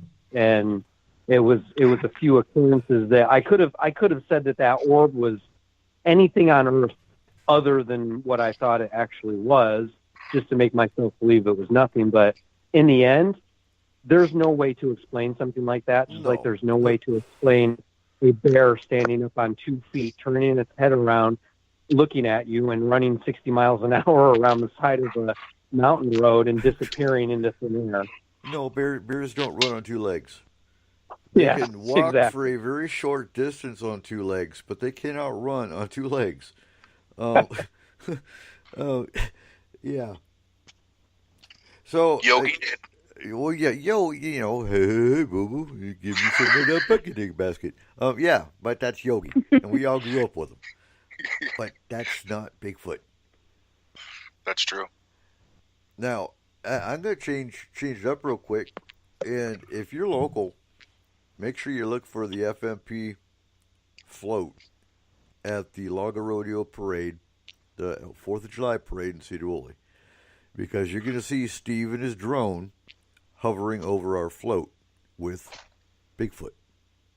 Well, obviously replica, because we ain't gonna be able to go, grab Harry and the Hendersons and throw them on the float. That just don't work. But yeah, and you're gonna see FMP Junior out handing out flyers and candy and whatnot, and it's gonna be a good old time. They're gonna have a team party afterwards. And yes, Rose, you still with us? Yes. You're going to be in the float. Yeah, I'm here. You got no choice. You've been noticed. Yeah, that's your notice. Okay. So, also, I know usually I do announcements in the beginning of the show, but May 11th, if you're also local, you haven't met the team yet, make sure you're at the Burlington Library, 4:30, May 11th, and it's going to be Paranormal 101, open to the public, and meet the team. So, violent Bigfoot. What do we think? Do we think Bigfoot's violent? And do we think missing people are due to Bigfoot? If you saw the video that I saw, it's on YouTube. I can't remember the name of it. Again, I'm going to have to look it up. But the second case in that video were 2 young women that again went hiking together in the woods in the mountains of Washington State. They never really did say where they were. I would have no doubt that they were around here somewhere. But they actually encountered a very large, about a 15-foot tall, homemade housing structure. It was like a creature took trees and bent them around in a U shape, and then filled in with tree branches. Well, curiosity killed the cat, and they decided to go inside this structure. I wouldn't advise that. But they actually saw, clothes in a backpack, and I don't remember if they saw a skeleton or remnants of... Actually, I think they saw bones, if I remember right, which would indicate that this particular creature was eating human flesh. which would also indicate missing people.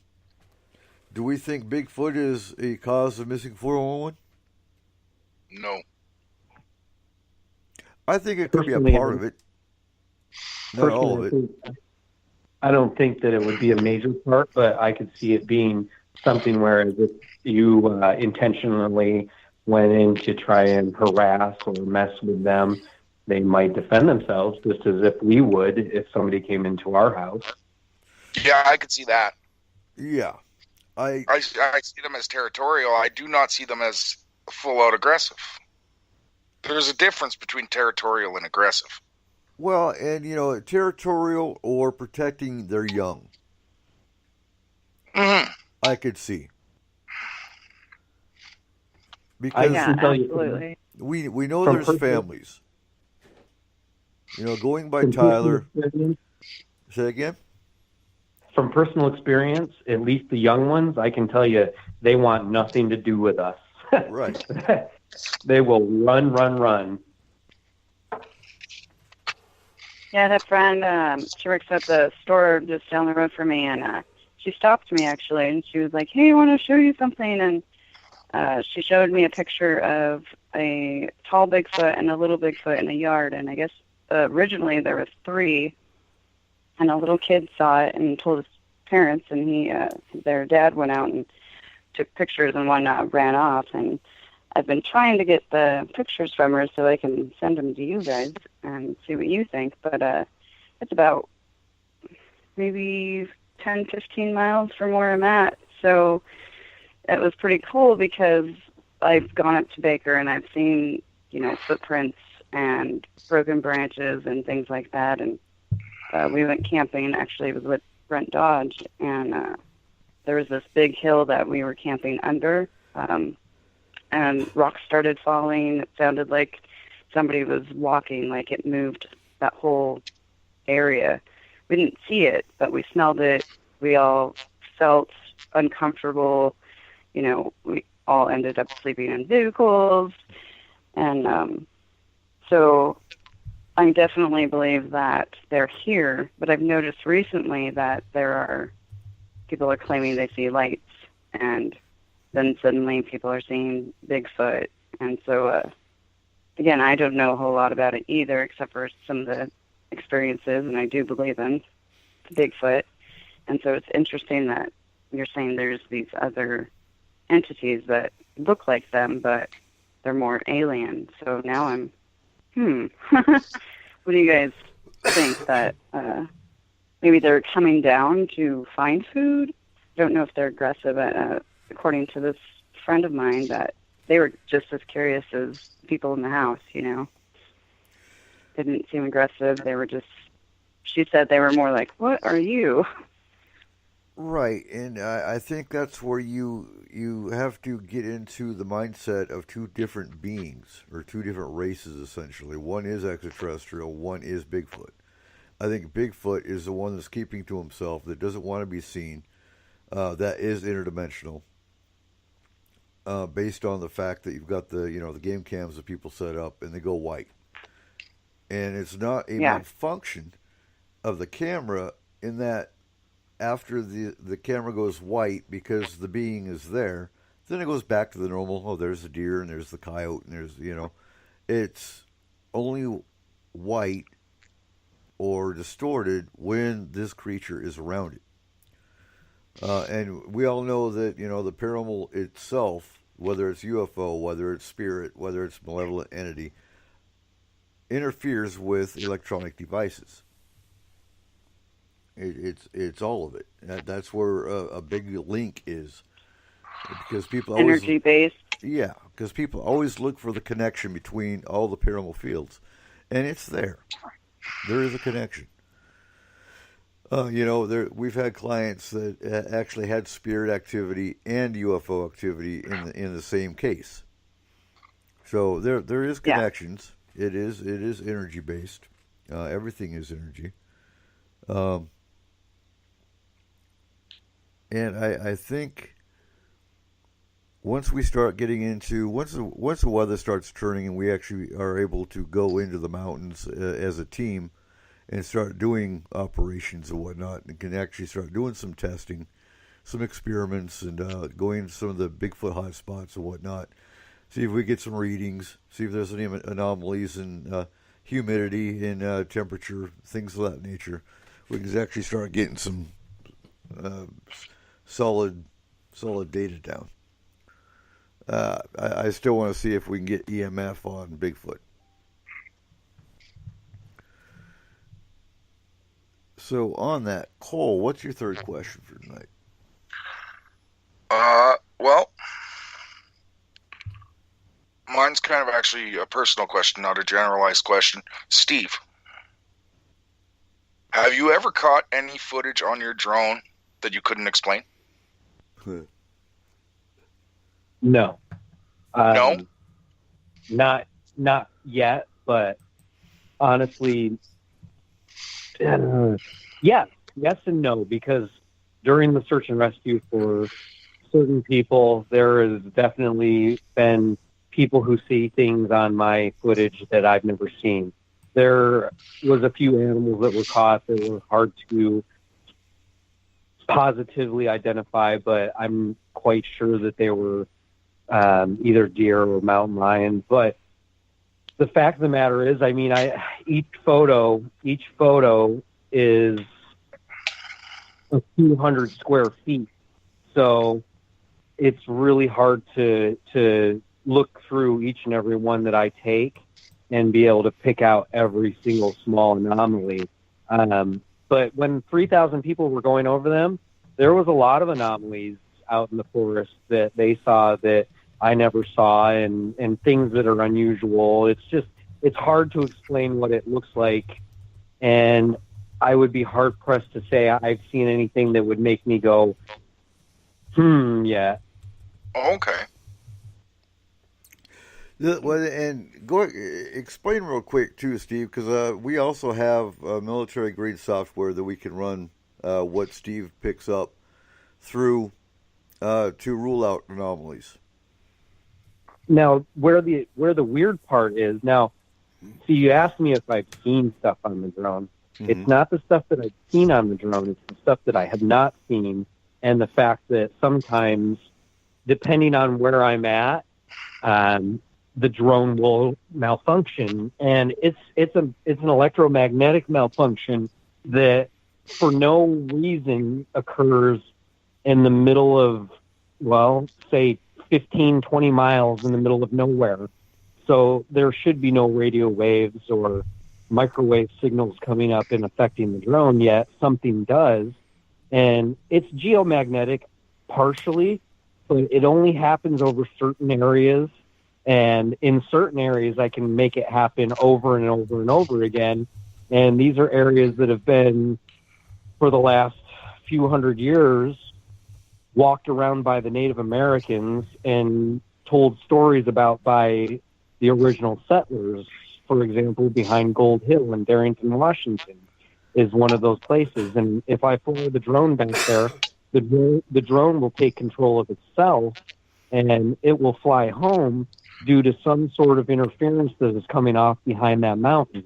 There's many stories of what's out there, but Eric's pretty familiar with the fact that there might even be a secret military base back there. And if that's true, that's what could be causing it. But up on other mountains, especially mountains with lots of granite, which brings me back to the 411, there will be anomalies within the granite that will make the drone, say, for when I take off, the drone will go right on its side. It'll fly one direction until the battery runs out and just crash because something takes control of it.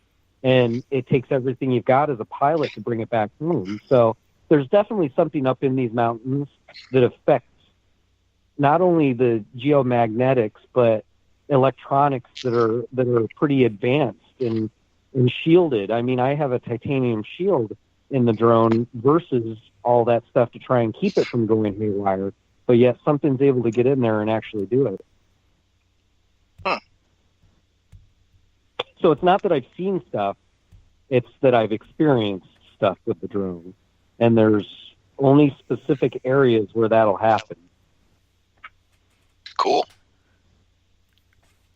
And that could actually be due to granite, or there's certain pockets just on Mount Higgins, which we will be going as a team into some of those areas that just they have anomalies, and they have just that creepy feeling that you get that you're being watched, or that there's something there that you just can't see.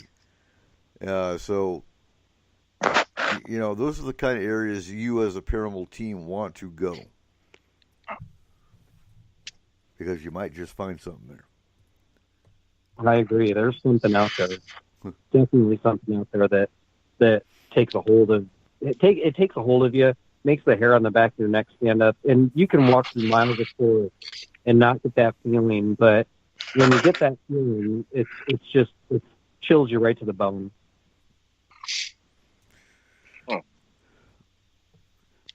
So, Rose, what's your third question for the night?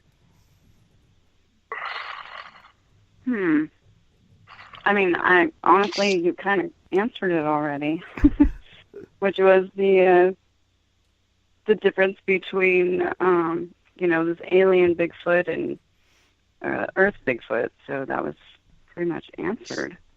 I guess another question, if we go back to religion, would be,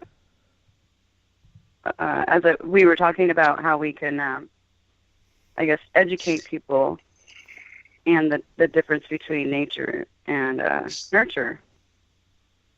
Because my mom was raising me, Native Catholic, and then I found Wicca, and I was like, well, I think I thought that way, that it was evil and everything, because she nurtured me that way. But naturally, even when I was really young, there was something missing. And then when I read about the goddess, going, well, why can't I, appreciate her as well as God? But, even the Catholics, and Cole, you might be able to attest a little bit of this. I know the Catholics don't see a goddess per se, but they do see Mary Magdalene as a feminine figure, a key figure. Not just her, but Mother Mary. Right. So, I mean, when you're talking belief systems that see a male-female aspect, Catholicism is probably closer to pagan than any of the other mainstream religions that does see a male-female aspect. Okay. Without trying to stretch too much, but I've talked to a few Catholics in my 50 years, and it is a common thing that they do see a very well. Hell, watch Da Vinci Code. Bad analogy, but right. No, it's not. They do see the male female aspect.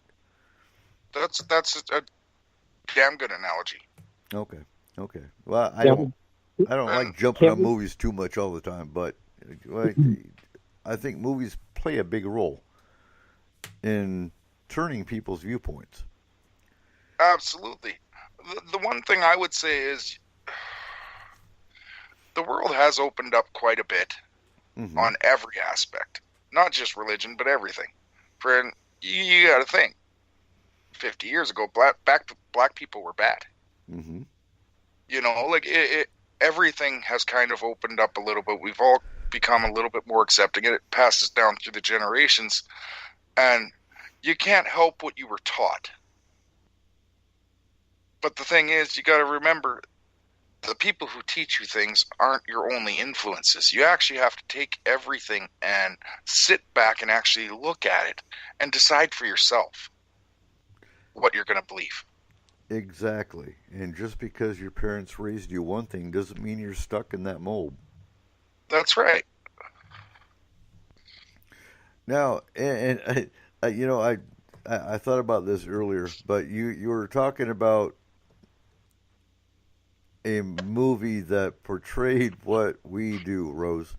And I think Practical Magic is probably the closest to a real witch? Ghostbusters. No. Yeah, I want a proton pack. We'll make one. We'll get Okay. Markham. We'll get Markham on it. We'll get a proton pack. So, Steve, you still awake over there? Oh, yeah.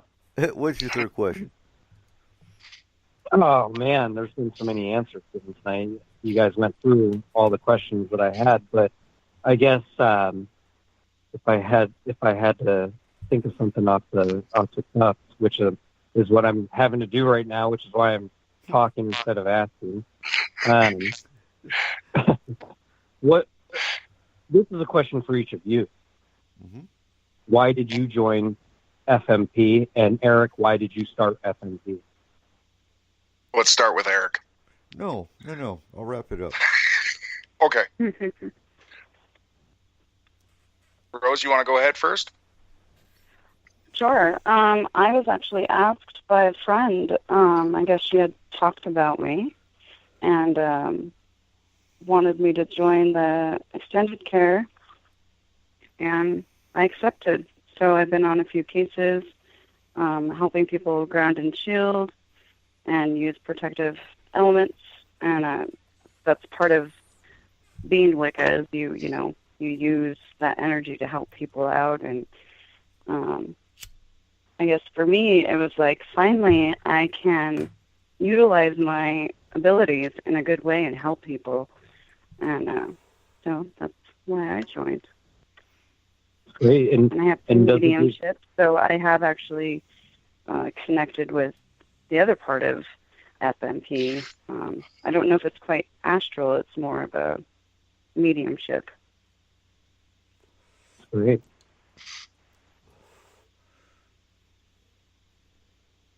All right. Okay. So for me, I started out, I had put a message up on the Concrete Facebook group that I had a DJ business and I was willing to take any kind of work people were looking for, and Eric responded and hired me for Paracon last year. And I got into a car accident pretty much right after. And so I never got to talk to him very much until the last meeting before Paracon. And I showed up at the meeting not knowing anything about the paranormal. But coming in with an open mind. But wondering, as I knew that this was a very serious thing to you guys, whether, like, what I should be playing. Whether I should be playing the Ghostbusters theme song, Scooby-Doo, that kind of thing, at this event. Or more serious tones of music. And so that was my first question for Eric. And he assured me that even though FMP is a very serious organization that does take this seriously, everyone enjoys these things. And for all of us, it's not just something we do, but we become a family in ways. And so with that, I didn't know how I would fit in. So that first meeting, I sat through it and I listened to what everyone was saying, gave input where I could, but I joined as an open-minded skeptic. And I didn't know if what these guys were doing was real, but I knew that I needed to find a way that I could help. Because I knew what they were doing was a good thing. So, the only way I could see that I could help, because I am not a person that should be going into astral. At all. I am the guy that's going to go poke the bear. Or Bigfoot. Same with extended care.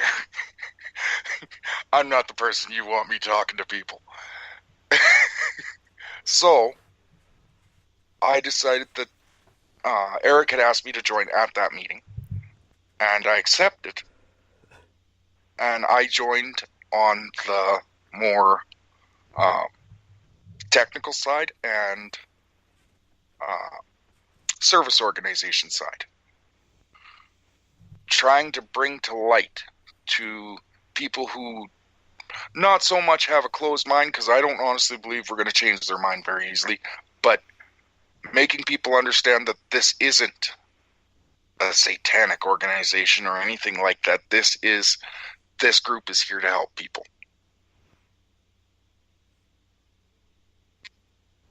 And that's what I'm still trying to do. That's great. Well, go ahead, Steve.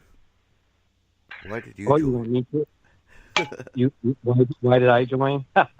Well, a lot like Cole. I'm a skeptic, and I'm much less a skeptic now than the first time I met Eric Cooper during the street fair. Originally, when Eric posted to a reader board here locally, I asked the question. I said, I saw this, what does it mean? Which was the experience which I talked about a little while ago down in the mountains with the orb. And Eric explained some of it to me. So we talked a little bit, and I went to the street fair, met you that day. And even though I looked at you as though you were probably some kind of far out hippie, there was that part of me in the back of my mind that had known that there's just been too many things throughout the time that I've been alive for me to say it's just impossible. So over time, and because Eric Cooper is very persistent, I became more and more involved. And I'd say even right now, this moment, I'm probably 100% more involved than I was even a month ago, just because of what you guys are doing for the kids, what you do for the community, how you're willing to help people at no charge. And that was a passion of mine. You showed it when I went up on a mountain and I was looking for a missing person, and you guys backed me. You backed me through everything. So I see it as not only a way for me to explore my questions about the paranormal, but for me to also help people who may be scared. Maybe they have less than the rest of us. So if there's any little thing that we can do as a group for people out there, I'm willing to do it. I'm always going to be a skeptic, and I'm always going to question, and I'll tell you when I think you're wrong. But I'll tell you right now, since I've been here, I've learned that I've been wrong. So I can say that if you just open your mind up and let these guys explain some of the things that go on around you, you might be surprised what you start seeing out there. Indeed. And so why was FMP started? That's a book by itself. So I had experiences as a child quite often in my life, but I always, whatever, ignored them until about 1990. And I was in the Army and in Stuttgart, Germany, and had so many events and incidents happen that I was learning as I went. I was by no means a paranormal investigator of any means. I just did my own thing, and I was helping people back then. FMP started in 2004 in Iraq. And again, running a pagan group. We were actually dealing with spirits. We were dealing with, I won't say jinn. Jinn is a cultural thing. We could actually go into a whole diatribe about jinn on a whole other show and bring Seth in on that one. But I see jinn, and he would argue with me about this, but I see jinn more or less the Islamic version of a demon. Very tricky, very deceptive. But 2004 was the actual start of FMP, and that was through Forest Moon Grove. Kind of like, and I don't like using this analogy, but kind of like the Catholics have the exorcism side of the Catholic Church. FMP would be the paranormal side of Forest Moon Grove, which is the pagan aspect of this organization. But FMP is the most active side of it. Forest Moon Grove is actually there for pagan troops to support the pagans in the military. So FMP is the most active side, and we started the Astral. So prior to 2012, the basic way we help people, we were mostly for boots on ground locally.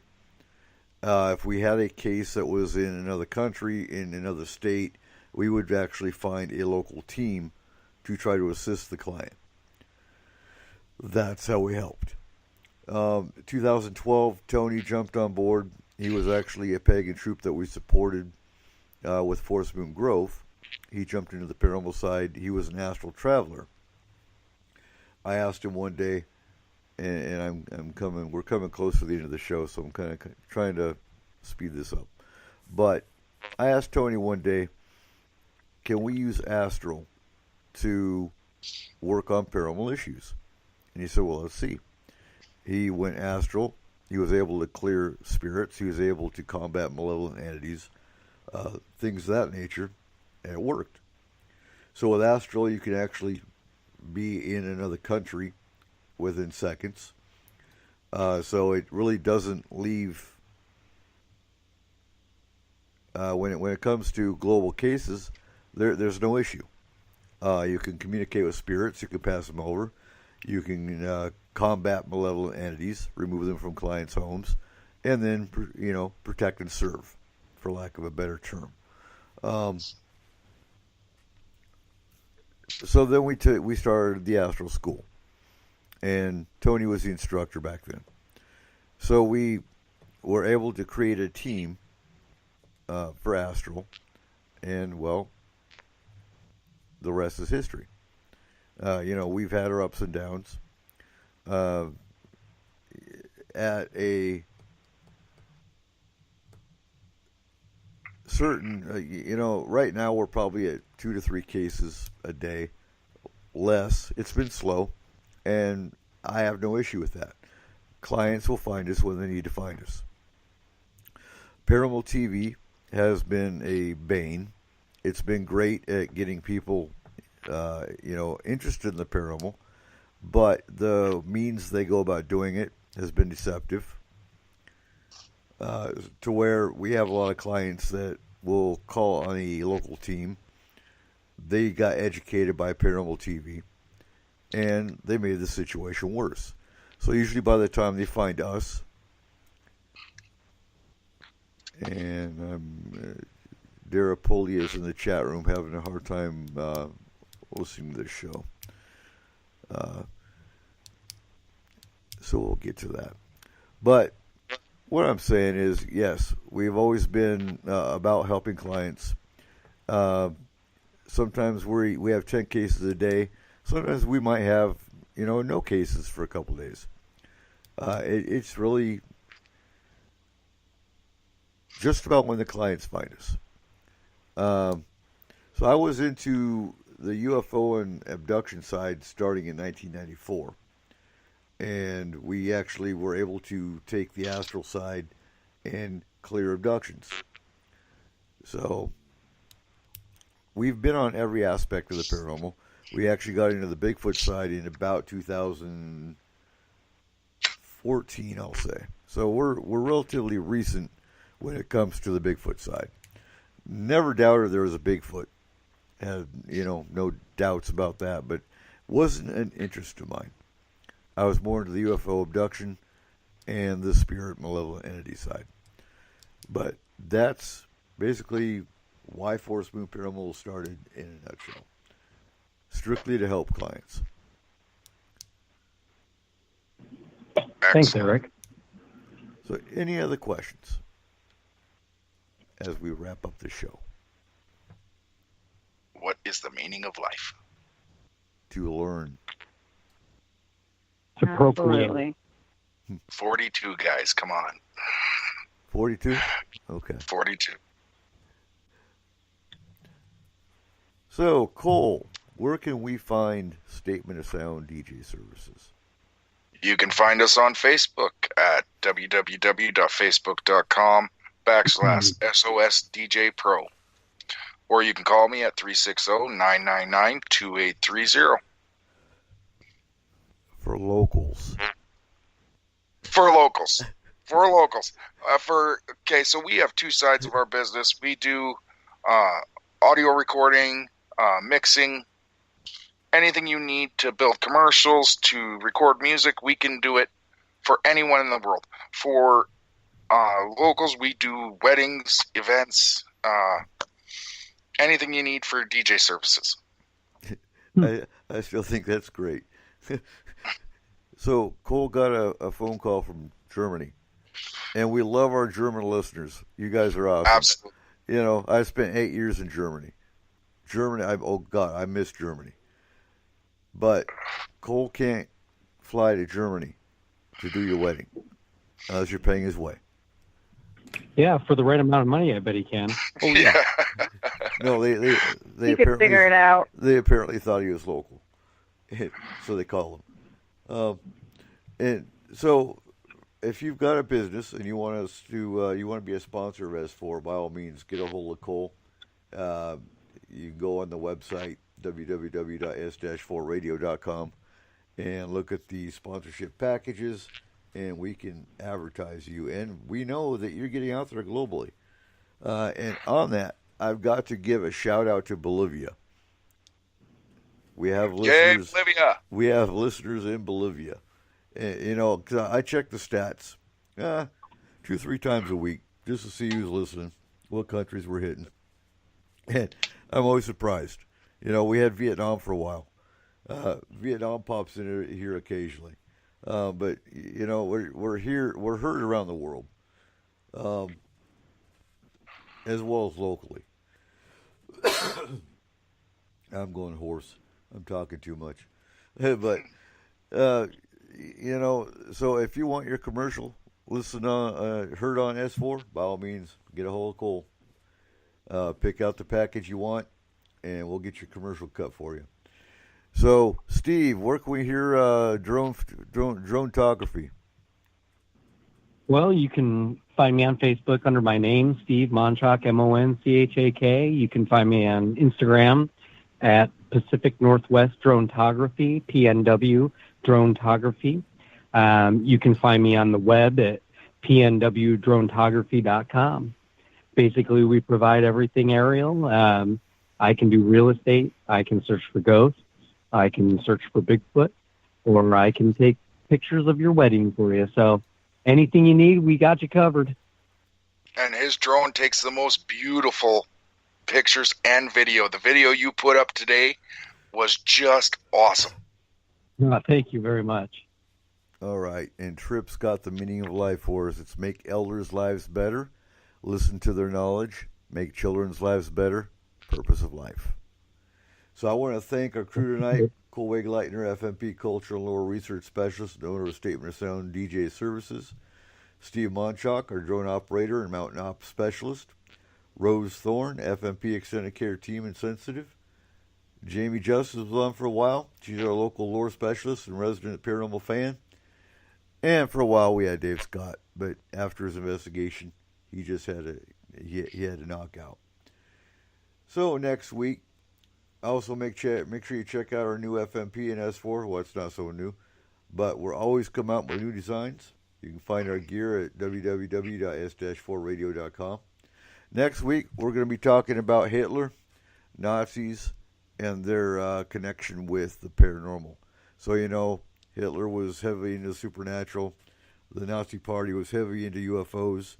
We got Project Paperclip. We'll be hitting a lot of stuff on Paperclip. That's where the Nazi scientists were actually brought over here by the U.S. government to work on nuclear projects, to work on bio projects, to work on MK Ultra. So don't miss next week. It's going to be interesting. Happy Easter, everybody. And happy Easter, everybody. And happy Hopefully Ostar. Easter Bunny visits. Exactly. So thank you again for listening to S4. Keep your eyes to the skies. Remember, it's you that give us a reason to produce S4. When this show starts becoming a drag, that's when we'll quit. As long as it stays fun and we got you, our listeners, we will keep doing it. So stay safe out there, my friends, and we'll see you next week.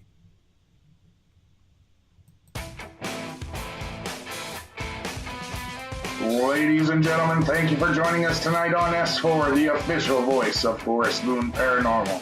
You can contact S4 through our website at www.s-4radio.com or on Facebook. Make sure you give us a like on our page and join the Forest Moon Paranormal group. If you are interested in advertising, take a look at our packages and contact Cole or Eric at 1-360-999-2830. Again, thank you. And remember, keep your eyes to the sky.